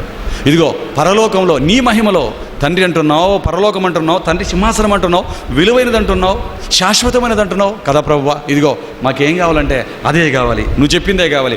అదే కదా మాటి మాటికి చెప్తున్నావు. ఆ పరలోకం గురించి కూడా చెప్తున్నావు, ఆ సింహాసనం గురించి కూడా చెప్తున్నావు, ఆ తండ్రి గురించి కదా నువ్వు చెప్తున్నావు, శాశ్వతమైన దాని గురించి. అయితే మాకేం కావాలంటే నీ కుడివైపున ఒకడును, ఎడం వైపున ఒకడును కూర్చున్నట్లు మాకు దయచేయమని పర్మనెంట్ సీట్ అడుగుతున్నారు వీళ్ళు. చిన్నది అడగట్లేదండి వీళ్ళు, పర్మనెంట్. అది ఒక్కసారి అన్నాడంటే ఇంకా దాన్ని తీసేయడానికి అవకాశమే. ఎంత తెలివిగా వచ్చి అడిగారు. మంచి వాళ్ళండి, మంచి వాళ్ళండి. ఇల్లు అడగలేదు, బళ్ళు అడగలేదు, బంగారు అడగలేదు, ఏం అడగలేదండి. పరలోకంలో నీ కుడి వైపున ఒకడు, ఎడం వైపున ఒకడు మాకు చీట్లు చేయ ప్రభు అన్నారు. అప్పుడు ఆయన ఏమన్నాడు చూడండి, యేసుక్రీస్తు ఏమన్నాడు? ఇంకా చదవరు వీళ్ళు. యేసు మీరేమి అడుగుతున్నారో మీకు తెలియదు చెబుతున్నాడు. బాగా ఈ విషయాన్ని బాగా చదవండి. మీరేం అడుగుతున్నారో మీకు తెలియదు నాయన. యాకోబు, యోహాను ఇదిగో చెప్తున్నాడు, నేను త్రాగుచున్న గిన్నెలోనిది త్రాగుటయ్యను. మన పాయింట్ వచ్చింది. నేను పొందుచున్న బాప్తిసము పొందుటయ్యను మీ చేత అగునా అని వారిని అడగగా వాళ్ళకి తెలియదండి. వాస్తవానికి ఆయన ఏం చెబుతున్నాడో అర్థం కాకపోయినా తలలు చేశారు. వాళ్ళు ఏమన్నారు చూడండి, వారు మా చేత అగునా. ఇదేంటిది గిన్నె అంటున్నాడు, తాగడం అంటున్నాడు, కొంపతీసి ద్రాక్షరసమా? నువ్వు లీటర్ తాగితే మేము 2 లీటర్లు తాగుతాం ప్రభువా. అంతేనండి. ఎందుకంటే నువ్వు తక్కువ తింటావు, మేమే తక్కువ అడ్జస్ట్ అయ్యేవాళ్ళం కదా. నువ్వు 2 లీటర్లు తింటే 4 వేస్తాం, కళ్ళు మూసుకొని 8 వేస్తాం మేము. అంతేనండి. మనం ఆలోచించిన దేవుని పిల్లలారా, ఏంటి గిన్నె అంటున్నాడు? అందుకే యేసుక్రీస్తు ముందే చెప్పాడు, మీరు ఏమడుగుచున్నారో మీరు ఎరగరు నాయన. పరలోకం అంటున్నారు, సింహాసనం అంటున్నారు, కుడియడముల సీట్ అంటున్నారు, అది ఉచితంగా వచ్చేది అనుకుంటున్నారు. అయ్యో పిచ్చోళ్ళారా, నాకు ఆ సింహాసనాన్ని భూలోకానికి వచ్చి సంపాదించుకోవడానికి నేనేమైపోతున్నాను, ఎంతో ఇబ్బంది అని ఆయన ఏం చెప్తున్నారు. మీరేమంటున్నారు? చేస్తాం ప్రభు అన్నారు. అప్పుడు అన్నాడు, నేను త్రాగుచున్న గిన్నెలోని తాగుటైనను, నేను పొందుచున్న బాప్తిసము పొందుటైనను మీ వలన అగునా అనగానే ఏదో గిన్నె అనుకున్నారు, తాగడం అనుకున్నారు. వాళ్ళు ఏమన్నారు? లేట్ చేయలేదండి వాళ్ళు. కనీసం 1 మినిట్ టైం కూడా ఆయన నోటిలో నుంచి గిన్నెలో తాగడం, పొందవలసిన బాప్తిసం పొందడం మీ చేతనవునా? అవును ప్రభు. వెంటనే నో టైం. అవును. వెంటనే వాళ్ళు ఏమన్నారు? అవుననిది. ఆయన ఎంత అప్పుడు ఏమన్నారు చూడండి. అప్పుడు యేసు, నేను త్రాగుచున్న గిన్నెలోనిది మీ భవిష్యత్తు చెప్తున్నాడు. భవిష్యత్తు చెప్తున్నాడు, మీరు తాగుతారు అన్నదమ్ములు ఇద్దరు. నేను పొందుచున్న, మరలా అదే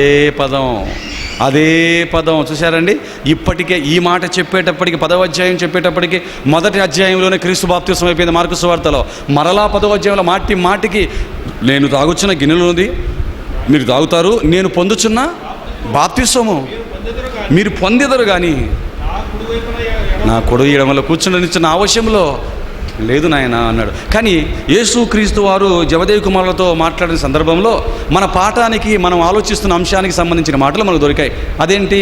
నేను తాగుచున్న గిన్నెలోనిది తాగుటైనను, నేను పొందుచున్న బాప్తిసం పొందుటైనను మీ చేతనగున అన్నాడంటే, ఇప్పుడు నేను త్రాగుచున్న గిన్నెలోనిదా, నేను తాగబోవు గిన్నెలోనిదా? త్రాగేసిన గిన్నె, త్రాగుచున్న గిన్నె, త్రాగబోయే గిన్నె. ఏ గిన్నె? ఈ గిన్నె ఏమండి? త్రాగుచున్న ఏ tense? Present continuous tense. Present continuous tense అంటే తాగుతూ ఉన్నాడు, మరి చేతిలో పాత్ర లేదు, ఏది పాత్ర? ఏది పాత్ర? నేను తాగుచున్న గిన్నెలో అన్నాడా? మరి గిన్నె ఇది ఎక్కడుంది? పోనీ మేడగదిలో కూర్చున్నప్పుడు ఏమైనా చెప్తున్నాడా? ఈ పాత్ర రొట్టెని ఎత్తుకున్నప్పుడు, దాక్షరస పాత్ర ఎత్తుకున్నప్పుడు, రసపాత్రను పట్టుకున్నప్పుడు ఏమైనా చెప్తున్న మాట ఇది? ఆ మాట చెప్పేటప్పటికి చేతిలో పాత్ర లేదే. కానీ ఏమంటున్నాడు? పాత్ర లేకపోయినా పోనీ సువార్తకి వెళ్ళేటప్పుడు పాత్రను పట్టుకుని తిరిగాడు. ఏమైనా కొందరు పట్టుకొచ్చి దేవుళ్ళని కొందరు చెప్పుకున్నారు, కొబ్బరి చిప్పలు పట్టుకుని తిరిగారు. ఇంటింటికి ఆహారం అడుక్కుంటూ తిరిగిన వాళ్ళు ఉన్నారా లేరా? ఏమకిల్ ఉన్నారు. మీరు ఆలోచించిన దేవుని పిల్లలారా. అలాగే ఒక పాత్రను పట్టుకుని తిరిగాడు యేసుక్రీస్తు. ఉండు నేను ఈ పాత్ర నాకు ఎందుకని, నేను ఈ పాత్రలో తాగాలి అని చెప్పి సంఖ్యలో పెట్టుకుని ఎవరైనా ఏదైనా ఇచ్చిన పాత్రలో పోసుకో. ఇవన్నీ ఏమైనా ఉన్నాయి పిల్లలారా? ఇవన్నీ లేవు. మరి ఇంతకు ఏంటి ఆయన తాగుచున్న పాత్ర? నేను తాగుచున్న పాత్ర. రెండవ మాట, నేను పొందుచున్న బాప్తిసమా, పొందిన బాప్తిసమా, పొందబోయే బాప్తిసమా, పొందుచున్న బాప్తిసమా. అక్కడేమన్నాడు? 12వ అధ్యాయం అక్కడ లూకాసు సువార్తలో అక్కడేమన్నాడు? 12:50 ఏమన్నాడు? నేను పొందవలసిన బాప్తిసం ఉన్నది, అది నెరవేరే వరకు నేను ఎంతో ఇబ్బంది పడుచున్నాను అన్నాడు. ఇక్కడికి రాగానే ఏమంటున్నాడు? నేను తాగుచున్న గిన్నె, నేను పొందుచున్న బాప్తిసము అంటున్నాడు. చూడండి, అంటే అప్పుడు ఒక గిన్నెను తాగుతున్నాడని, బాప్తిస్వాన్ని పొందుతున్నాడని, పొందుతూ ఉన్నాడు. బట్టలు తడవలేదే, నీళ్లు నెత్తి మీద లేవే. మనకు బాప్తిసం అనగానే తెలిసింది ఒకటే కదా, అందుకే ఈ పదాలు నేను వాడాను. బాప్తిసం అనగా మనకేం తెలుసు? బుడుక్కడం తేలడం మనకు తెలుసు, అంతేనండి. బాప్తిసం అంటే నీళ్ళలో ముంచడం, లేపడం. కానీ మనం అనుకుంటున్న బాప్తిసం కాదు పిల్లలారా. ఇది క్రీస్తు చెప్పిన మాటను బట్టే ఈ పాఠానికి క్రైస్తవుడు పొందవలసిన రెండో బాప్తిసం అనే పేరు పెట్టామే తప్ప మరో ఆలోచనతో కాదు పిల్లలారా. మీరు ఆలోచించండి, మరి ఈ బాప్తిసం ఏంటి? ఎందుకంటే నేను పొందుచున్న బాప్తిసం అంటున్నాడు. మరి ఏంటి క్రీస్తు పొందుచున్న బాప్తిసం? అలాగని రోజు వెళ్ళి ఏమైనా నీళ్ళలో మునిగి వస్తున్నాడు, ఎవరినైనా బాప్తిసం ఇప్పించుకుంటూ వస్తున్నాడు ఎవరితోనైనా? అది కూడా లేదు కదండి. ఒక్కసారి ఒకటే కదండి బాప్తిసం, ఆల్రెడీ తీసుకున్నాడు. మరి పొందుచున్న అంటున్నాడు. మరి ఇదే బాప్తిసం చెప్పండి దేవుని పిల్లలారా. అదేంటో తెలుసా అండి? మొదట తీసుకున్న బాప్తిసం ఆయన పరలోకం వెళ్ళటానికి, రెండవసారి పొందుచున్న ఇబ్బంది పడుతున్న బాప్తిసం ఏదో తెలుసా? అనేకులు పరలోకానికి తీసుకువెళ్ళటానికి, మనల్ని అందరినీ పరలోకానికి తీసుకువెళ్ళటానికి. చూసారా? ఆయన మొదట పొందాడు మాదిరిగా. ఇదిగో అసలు యేసుక్రీస్తుకు బాప్తిసం తీసుకోవాల్సిన అవసరత లేదు. ఆయన ఏ పాపం చేశాడని పాప క్షమాపణ నిమిత్తం బాప్తిసం పొందాలి, కానీ మనకు మాదిరి కోసం పొందారు. ఆ భావాన్ని మనసులో పెట్టుకుని మాట్లాడుతున్నా. మొదట తీసుకున్న బాప్తిసం ఆయన పరలోకంకి వెళ్ళటానికి, రెండవసారి పొందుతున్న బాప్తిసం అనేది ఈ ప్రపంచ ప్రజానీకాల్ని అందరినీ పరలోకానికి తీసుకువెళ్ళటానికి. పిల్లరా, ఆయన తీసుకున్న బాప్తిసం, నీటిలో బాప్తిసం ఈజీగానే ఉంది. కానీ అనేకులని పరలోకానికి తీసుకెళ్ళటానికి తీసుకుంటున్న బాప్తిసం ఏది అంటే తాగుచున్న గిన్నె అన్నాడు. అలాగని ఆ గిన్నె మనము తాగాలి అనుకుంటున్నటువంటి ఇలాంటి పాత్ర లాంటి గిన్నెలు కాదు ప్రియులారా. ఆ గిన్నె ఏంటనుకున్నారు? శ్రమలు, కష్టాలు, నష్టాలు, ఇరుకులు, ఇబ్బందులు, ఇంకా కొద్ది రోజులుంటే ఉమ్మివేతలు, కొరడా దెబ్బలు, ఏమండి ముసుగేసి కొట్టడాలు, ప్రవచించమని చెప్పడాలు, ముళ్ళ కిరీటం నొక్కటాలు, కొట్టుకుంటూ శిలువను ఎక్కించటాలు, పక్కలో బల్లెకు పోటు, చేతుల్లో మేకులు, అవమానకరమైన మాటలు, ఉమ్మివేతలు. పిల్లలారా మీరు ఆలోచించండి, ఇవన్నీ దేనికోసం పొందాడు యేసుక్రీస్తు ప్రభుల వారి? కష్టాలు నష్టాలన్నీ కూడా ప్రపంచ ప్రజానీకాన్ని పరలోకానికి తీసుకువెళ్ళటానికి పాత్ర తాగాడండి. అదేనండి రెండవ బాప్తిసం, క్రీస్తు పొందుచున్న బాప్తిసం. ఆ బాప్తిసం కంటికి కనిపిస్తుందేమో కానీ ఈ రెండవ బాప్తిసము కంటికి కనిపించేది కాదు ప్రియులారా. అందరి ముందు తీసుకునేది కాదు ప్రియులారా. ఇది కంటికి కనిపించకుండా ఒంటికి మాత్రం భయంకరమైన మానసిక వేదనను కలిగించేది, ఎన్నో కష్ట నష్టాలను తెచ్చిపెట్టేది, కన్నీళ్లను తెచ్చిపెట్టేది, ఏమండి అనేక రకాలుగా చితికిపోయేదండి. ఇదే పరలోకానికి అనేకులను తీసుకుని వెళ్ళిపోయే బాప్తిసం. అందుకే ప్రియులారా ఈ పాత్ర అన్నాడు, ఈ పాత్రలో నేను తాగుచున్న గిన్నెలోనిది అన్నాడు. నేను తాగుచున్న గిన్నెలోనిది తాగుటైనను, నేను పొందుచున్న బాప్తిసం పొందుటైనను మీ వలన అవునా?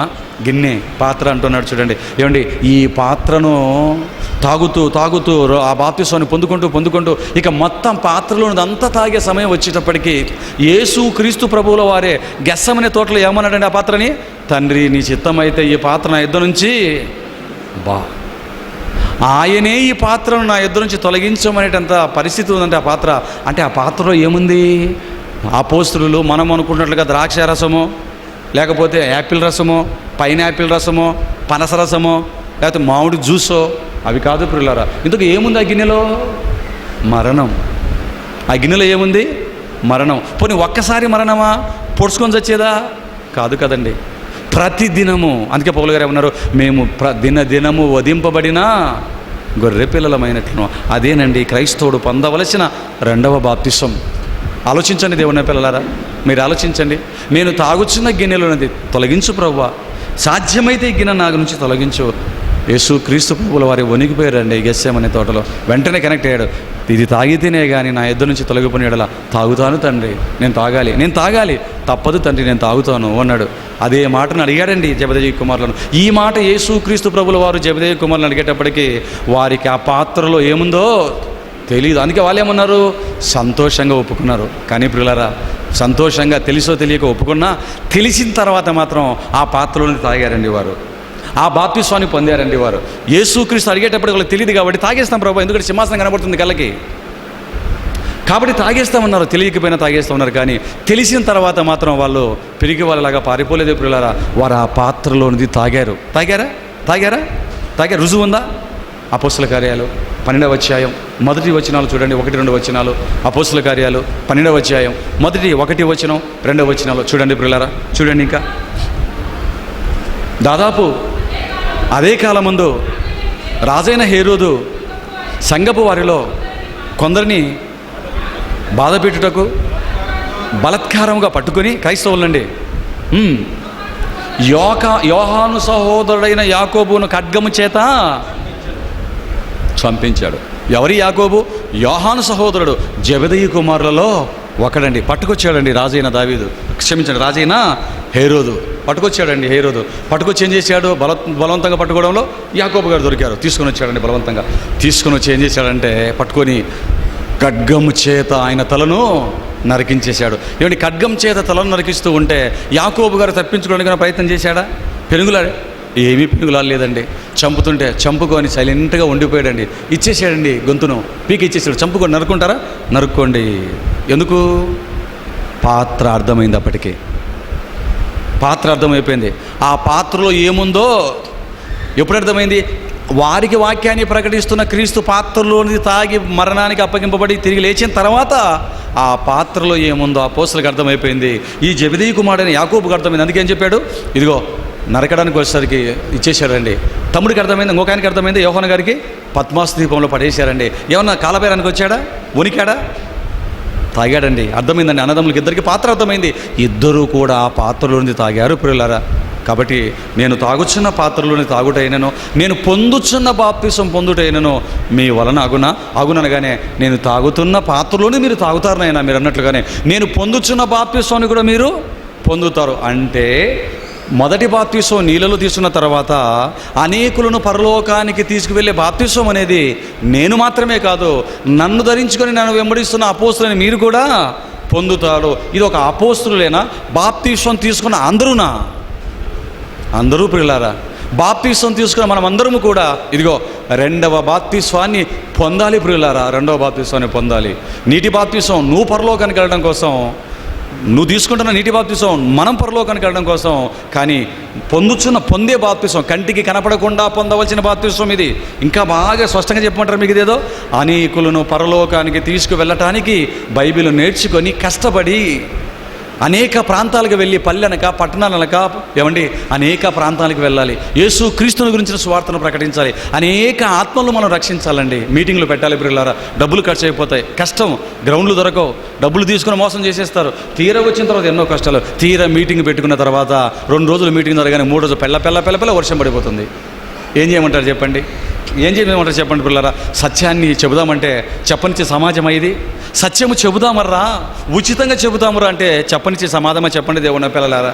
ఒక మంచి మాట చెబుతుంటే మరో కామెంట్ చేసి వస్తున్న ప్రజలను కూడా రానివ్వకుండా కాళ్ళు పట్టుకొని వెనక్కి తీసుకొని వెళ్ళిపోయే సమాజము కదండి ఇది.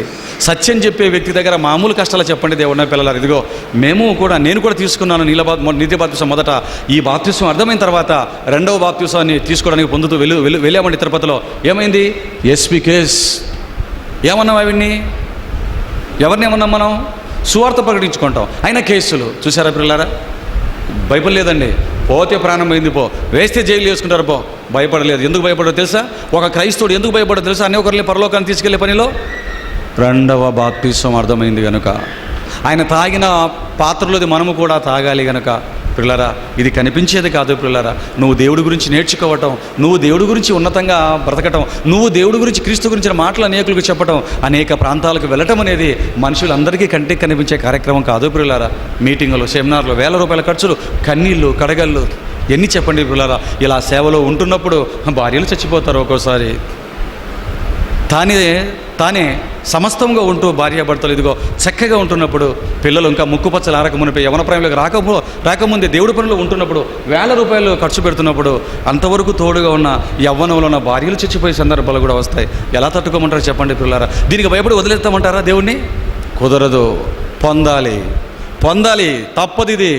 ఇది పొందకపోతే నీకు పరలోకం రాదు ప్రియులారా. అందుకే చెప్తున్నాడు, అది నెరవేరే వరకు నేనెంతో ఇబ్బంది పడుచున్నాను అన్నాడు. చూడండి, నీటి బాప్తిసం తీసుకొని చంకలు గుద్దుకుంటున్న క్రైస్తవ సమాజానికి, నీటిలో మునిగి బాప్తిసం తీసుకున్నాము అని తెల్లబట్టలు వేసుకొని సంకలు కొట్టుకున్న సమాజానికి క్రీస్తు చెప్పిన పొందవలసిన ఈ రెండవ బాప్తిసం గురించి, కంటికి కనిపించని ఇబ్బందితో కూడుకున్న ఈ బాప్తిసం గురించి గొంతు చించుకొని నడిచిన అర్థమవుతుందంటారా చెప్పండి దేవుని పిల్లలారా? పోనీ ఇంత చక్కగా అచ్చ తెలుగు భాషలో మీకు అర్థమయ్యేట్టుగా చెప్పానే, మరి మీకేమైనా అర్థమవుతుందంటారా? అందుకే ముందే చెప్పాను, వాక్యం వినడంతో సరిపెట్టకూడదు, గ్రహించాలి ప్రియులారా. గ్రహించినప్పుడే ఇంటికి వెళ్ళి మనం దేవుడి కోసం బ్రతకటానికి అవకాశం వస్తుంది. మరి ఎంతమంది గ్రహిస్తారు చెప్పండి? ఎంతమంది పొందుతారు చెప్పండి ప్రియులారా? పొందుతారా? ఇదిగో ఈ పాఠాన్ని ఇక్కడ మీకు చెప్తున్నాను. ఇలాంటి పాఠాలు ప్రతి వారము మీ చిత్తూరు పట్టణానికి వచ్చి శుక్రవారం 6 గంటలు అయిపోగానే బ్యాగు తగిలించుకొని దిగిపోతామండి. అది కూడా మేము పొందే బాప్తిసం ప్రియులారా. తిరుపతిలో బస్సు ఎక్కి వచ్చేసి ప్రతి వారం చిత్తూరుకి వచ్చి చెప్తున్నాం. ఏమండి, తిరుపతి నుంచి చెప్పడానికి నేను వస్తున్నాను ఉచితంగా. ఏమండి, చిత్తూరు నుంచి చిత్తూరుకు నేర్చుకోవడానికి శర్మన్ స్కూల్కి వస్తారా మీరు? నా వైపు ఎలా చూస్తున్నారు మీరు? వస్తారా? నేను ప్రశ్న అడిగాను, ఆలోచించండి పిల్లారా. వస్తామని ఎవరు చెప్తారో తెలుసా? వచ్చే వాళ్ళే చెప్తారు. ఆల్రెడీ వస్తున్న వాళ్ళు వస్తున్నారు కాబట్టి ఆల్రెడీ 3 ఏళ్ళుగా వస్తామని చెప్తారు, ఎందుకంటే వాళ్ళు వస్తున్నారు కనుక. కానీ రాని వాళ్ళు చెప్పండి పిల్లారా.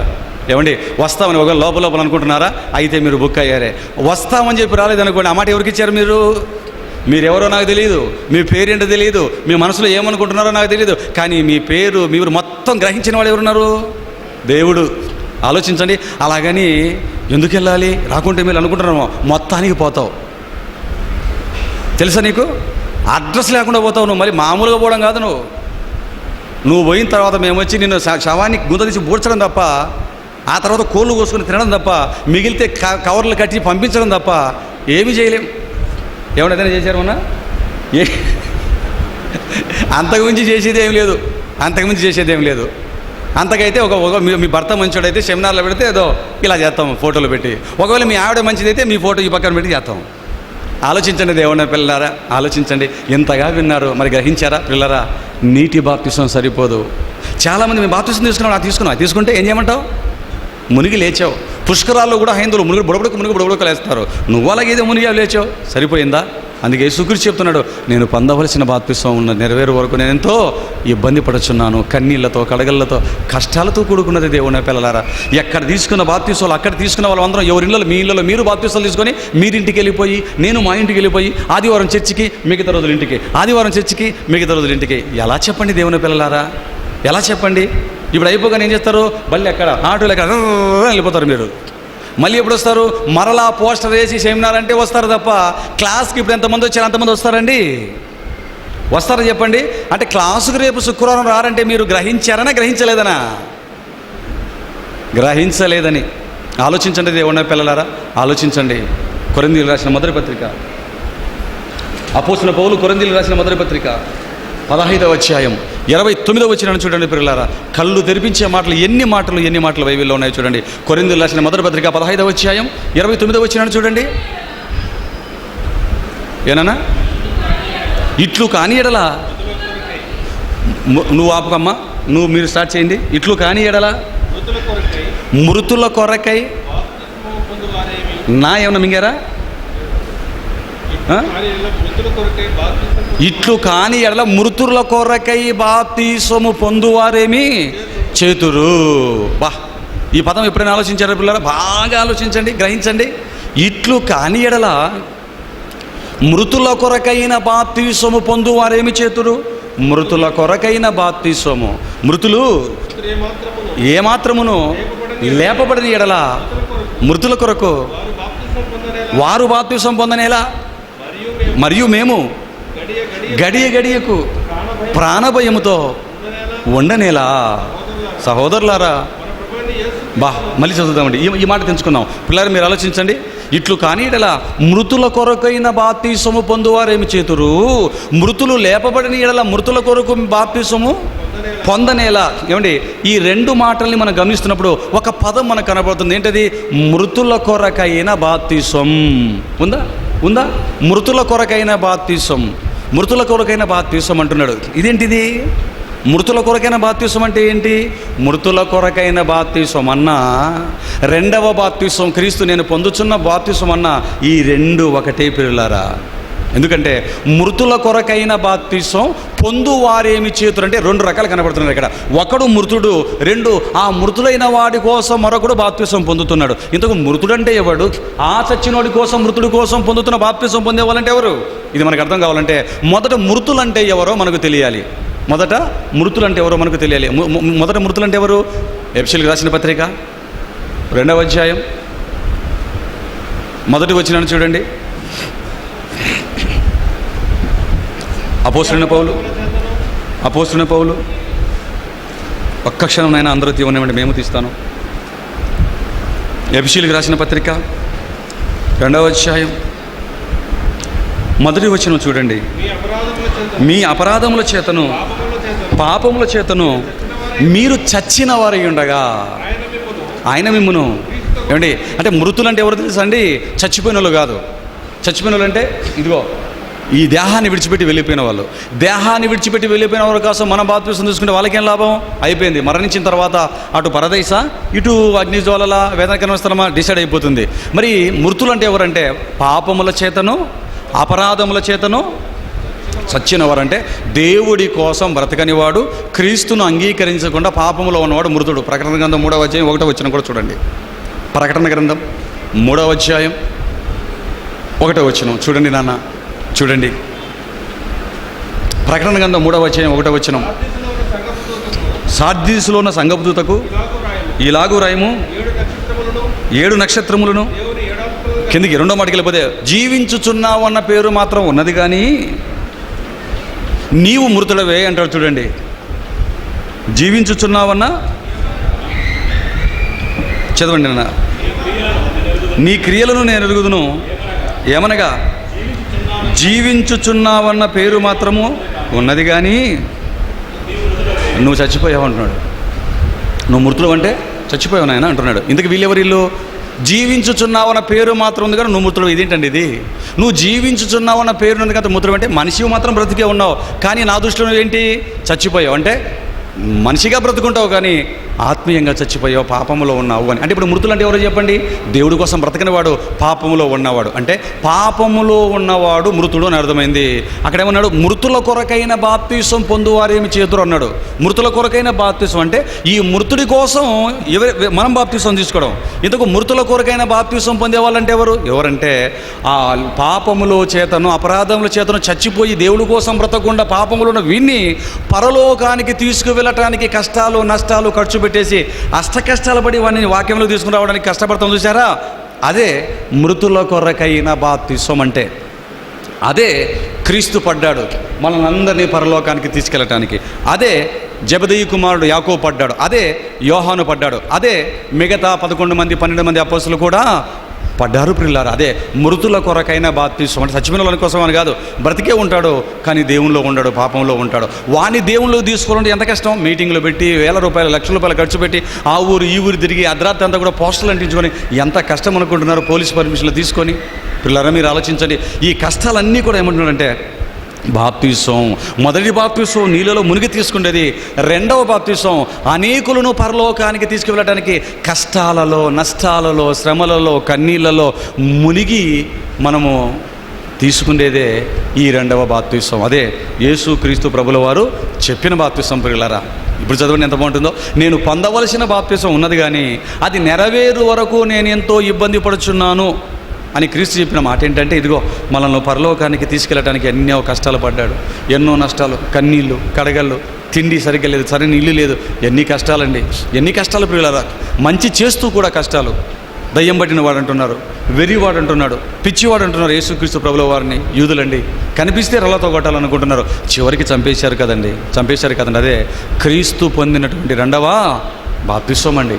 మొదటి బాప్తిస్వం అందరూ పొందుతారు, అందరూ కళ్ళ ముందు కనపడుతుంది. కానీ ఈ రెండవ బాప్తిస్వం అనేది చాలా కష్టంతో కూడుకున్నది ప్రియులారా. దానికి గుండె ధైర్యం కావాలి ప్రియులారా. అది పొందిన వాడికే పరలోకం. మొదటి బాప్తిస్వం పొందినంత మాత్రాన నీకు పరలోకం. అందుకే ఏమన్నాడు మత్తయి సువార్త 24వ అధ్యాయం 13వ వచనంలో ఏమన్నాడు? మత్తయి సువార్త 24వ అధ్యాయం 13వ వచనం అక్కడ ఏమన్నాడు చూడండి, అంతము వరకు సహించువాడేవాడు వాడే రక్షింపబడును. 16 మార్కు సువార్తలో ఏమన్నాడు? నమ్మి బాప్తిసం పొందినవాడు రక్షింపబడును. ఇది ప్రారంభం. మరి ముగింపు ఏంటి? అంతము వరకు సహించిన వాడెవడో వాడే రక్షింపబడును. అంటే బాప్తిసం, నీటి బాప్తిసం అందరూ తీసుకుంటారు, కానీ అంతం వరకు సహించిన వాడెవడో వాడే రక్షింపబడును. అంటే అంతం వరకు సహించిన వాడు ఏమైపోతాడు? పోతాడు అని. ఎక్కడికి? పరలోకం అనుకున్నారు, నాశనానికి. ఆలోచించండి దేవుని పిల్లలారా, మీరు ఆలోచించండి. ఇదే రెండవ బాప్తిసం. అంతవరకు సహించడం అంటే అనేకులను పరలోకానికి తీసుకెళ్ళడానికి మనం పడుతున్న కష్టాలు, మనం విప్పుతున్న గుప్పిలి, మనం మాట్లాడుతున్న మన వాయిస్, మనం ఖర్చు పెడుతున్న మన ఆరోగ్యం. పిల్లలారా ఆలోచించండి. ఎవరి దగ్గర ఏమీ తీసుకోకుండా కష్టాలతో కన్నీళ్లతో దేవుడి వాక్యాన్ని నేర్చుకొని పల్లెనక పట్టణం వెనక సువార్తను భుజస్కంధాల మీద వేసుకొని వెళ్ళిపోవడం, ప్రకటించడమే పిల్లలారా, ప్రకటించడమే దేవుని పిల్లలారా. కష్టంతో కూడుకున్నదే పిల్లలారా. ఇది అంత ఈజీ కాదు దేవుని పిల్లరా. కానీ కాస్త అలవాటు చేసుకుంటే దేవుని సహాయం మనకుంటుంది. లెస్సగా దేవుడి పనిని మనము చేయగలుగుతామండి. అందుకే మొదటి నీటిలో తీసుకున్న బాప్తిసం నువ్వు పరలోకానికి వెళ్ళటానికి, తర్వాత శ్రమలు కష్ట నష్టాల గుండా నీవు తీసుకున్న బాప్తిసం ఆ ఇతరులను అనేకులను పరలోకానికి తీసుకువెళ్ళటానికి. ఇదే క్రీస్తు మాటలలోని ఉన్నటువంటి పరమార్థం పిల్లరా. ఏమండి ఇప్పుడు మీరు ఆలోచించుకోండి, చాలామంది గుండెలు గుబేలు అంటుంటాయి, చాలామంది భయం వచ్చేసి ఉంటుంది. ఎందుకంటే అర్థమైతే భయం వస్తుంది, గ్రహించకపోతే అర్థం కాదు. గ్రహిస్తే ఎందుకు భయం వస్తుంది? ఏమైనా భయం వస్తుంది తెలుసా? పొర్రపాటన ఈ పాఠాన్ని వినక ముందు నేనే ఈ నీటి బాప్తిసంతో సరిపెట్టుకుని చచ్చిపోయి ఉన్నట్లయితే నా పరిస్థితి ఏంటి? వచ్చిందా ఆలోచన? వచ్చిందా? ఈ పాఠం వినకుండా, ఈ సెమినార్కి రాకుండా, ఈ సత్యం తెలుసుకోకుండా ఉన్నట్లయితే మీరు ఎలా ఉండేవాళ్ళు? నాకు యబ్బా 20 ఏళ్ళైంది బాప్తిసం తీసుకున్న సంగతి ఏంటనుకున్నావు? సముద్రంలో మునిగి లేచాను నేను బాప్తిసం అంటాడు. గోదావరిలో నదులు తీసుకున్నాను, ఏ నదులో తీసుకున్నా పల్లుడు కొట్టడానికి ఏ రాయిలైతే ఏముంది?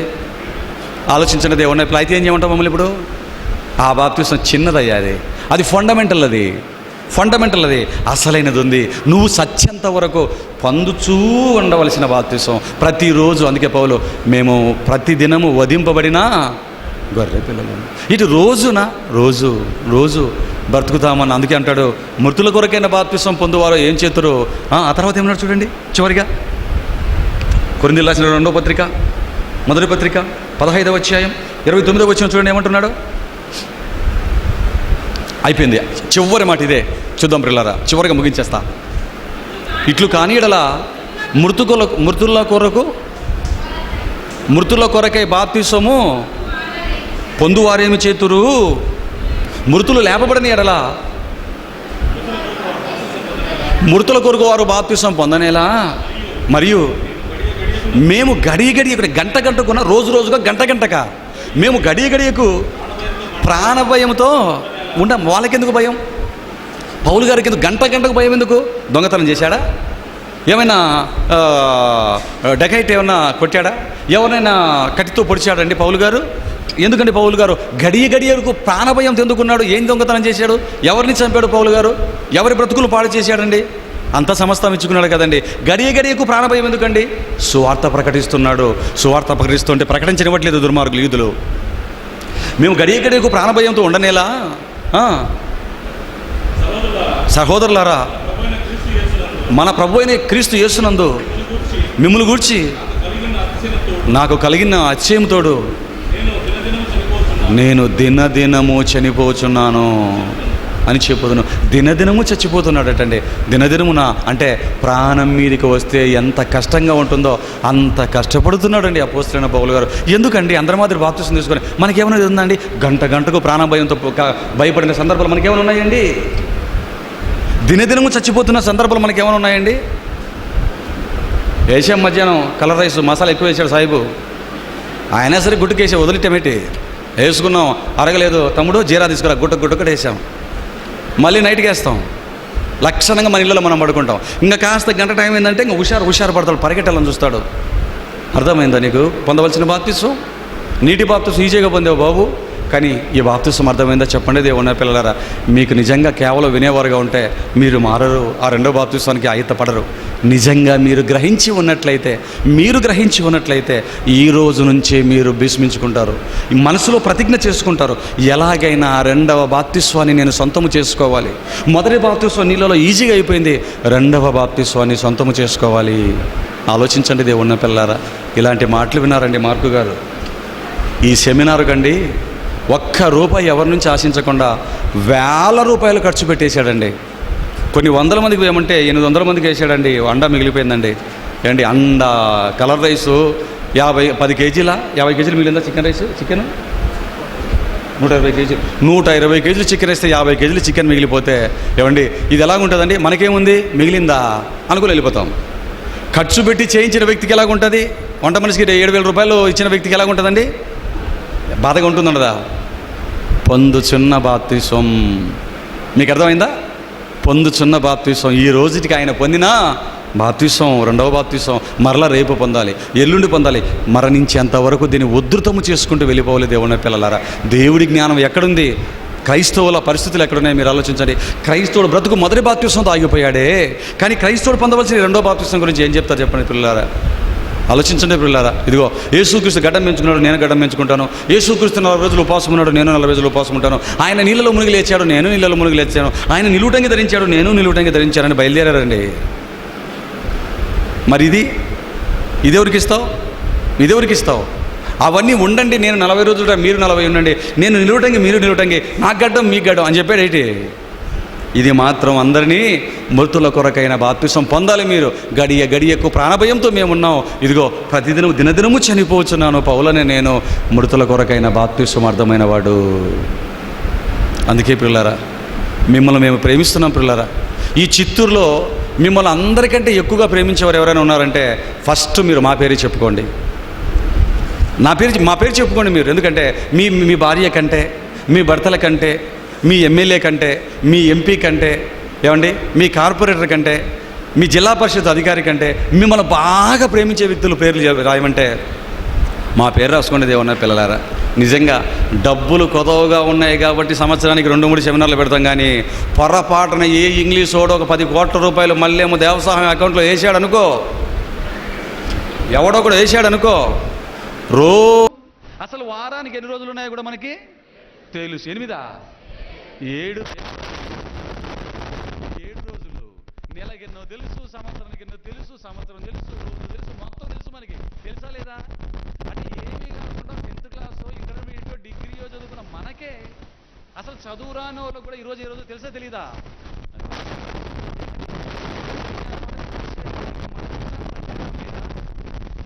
ఆలోచించండి దేవుని పిల్లలారా, ఆలోచించండి. ఈరోజు రేపు ఏ వారాలో తెలుసు, ఈ వారానికి ఎన్ని వారాలో, నెలకి ఎన్ని రోజులు మనకు తెలుసు కదా. మనకే తెలిసినప్పుడు ఈ చిన్న పాయింట్ మోషే గారికి తెలియదా? అంటే దినాలను లెక్కించుకోవటం మోషే గారికి రాదా? ఏ రోజు ఏ వారమో, వారానికి ఎన్ని రోజులు, నెలకి ఎన్ని రోజులు తెలియదా మోషే గారికి?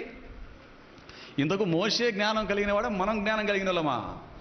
మనకున్నది 10th క్లాస్ 3 సార్లు ఫెయిలు, అబ్బబ్బబ్బ అంటే 7 సార్లు దండయాత్ర లేచి డిగ్రీ పాస్ అవుతాం, అంతేనండి చాలామంది. మనకున్నది ఈ పరిజ్ఞానం. మన రేగ మరే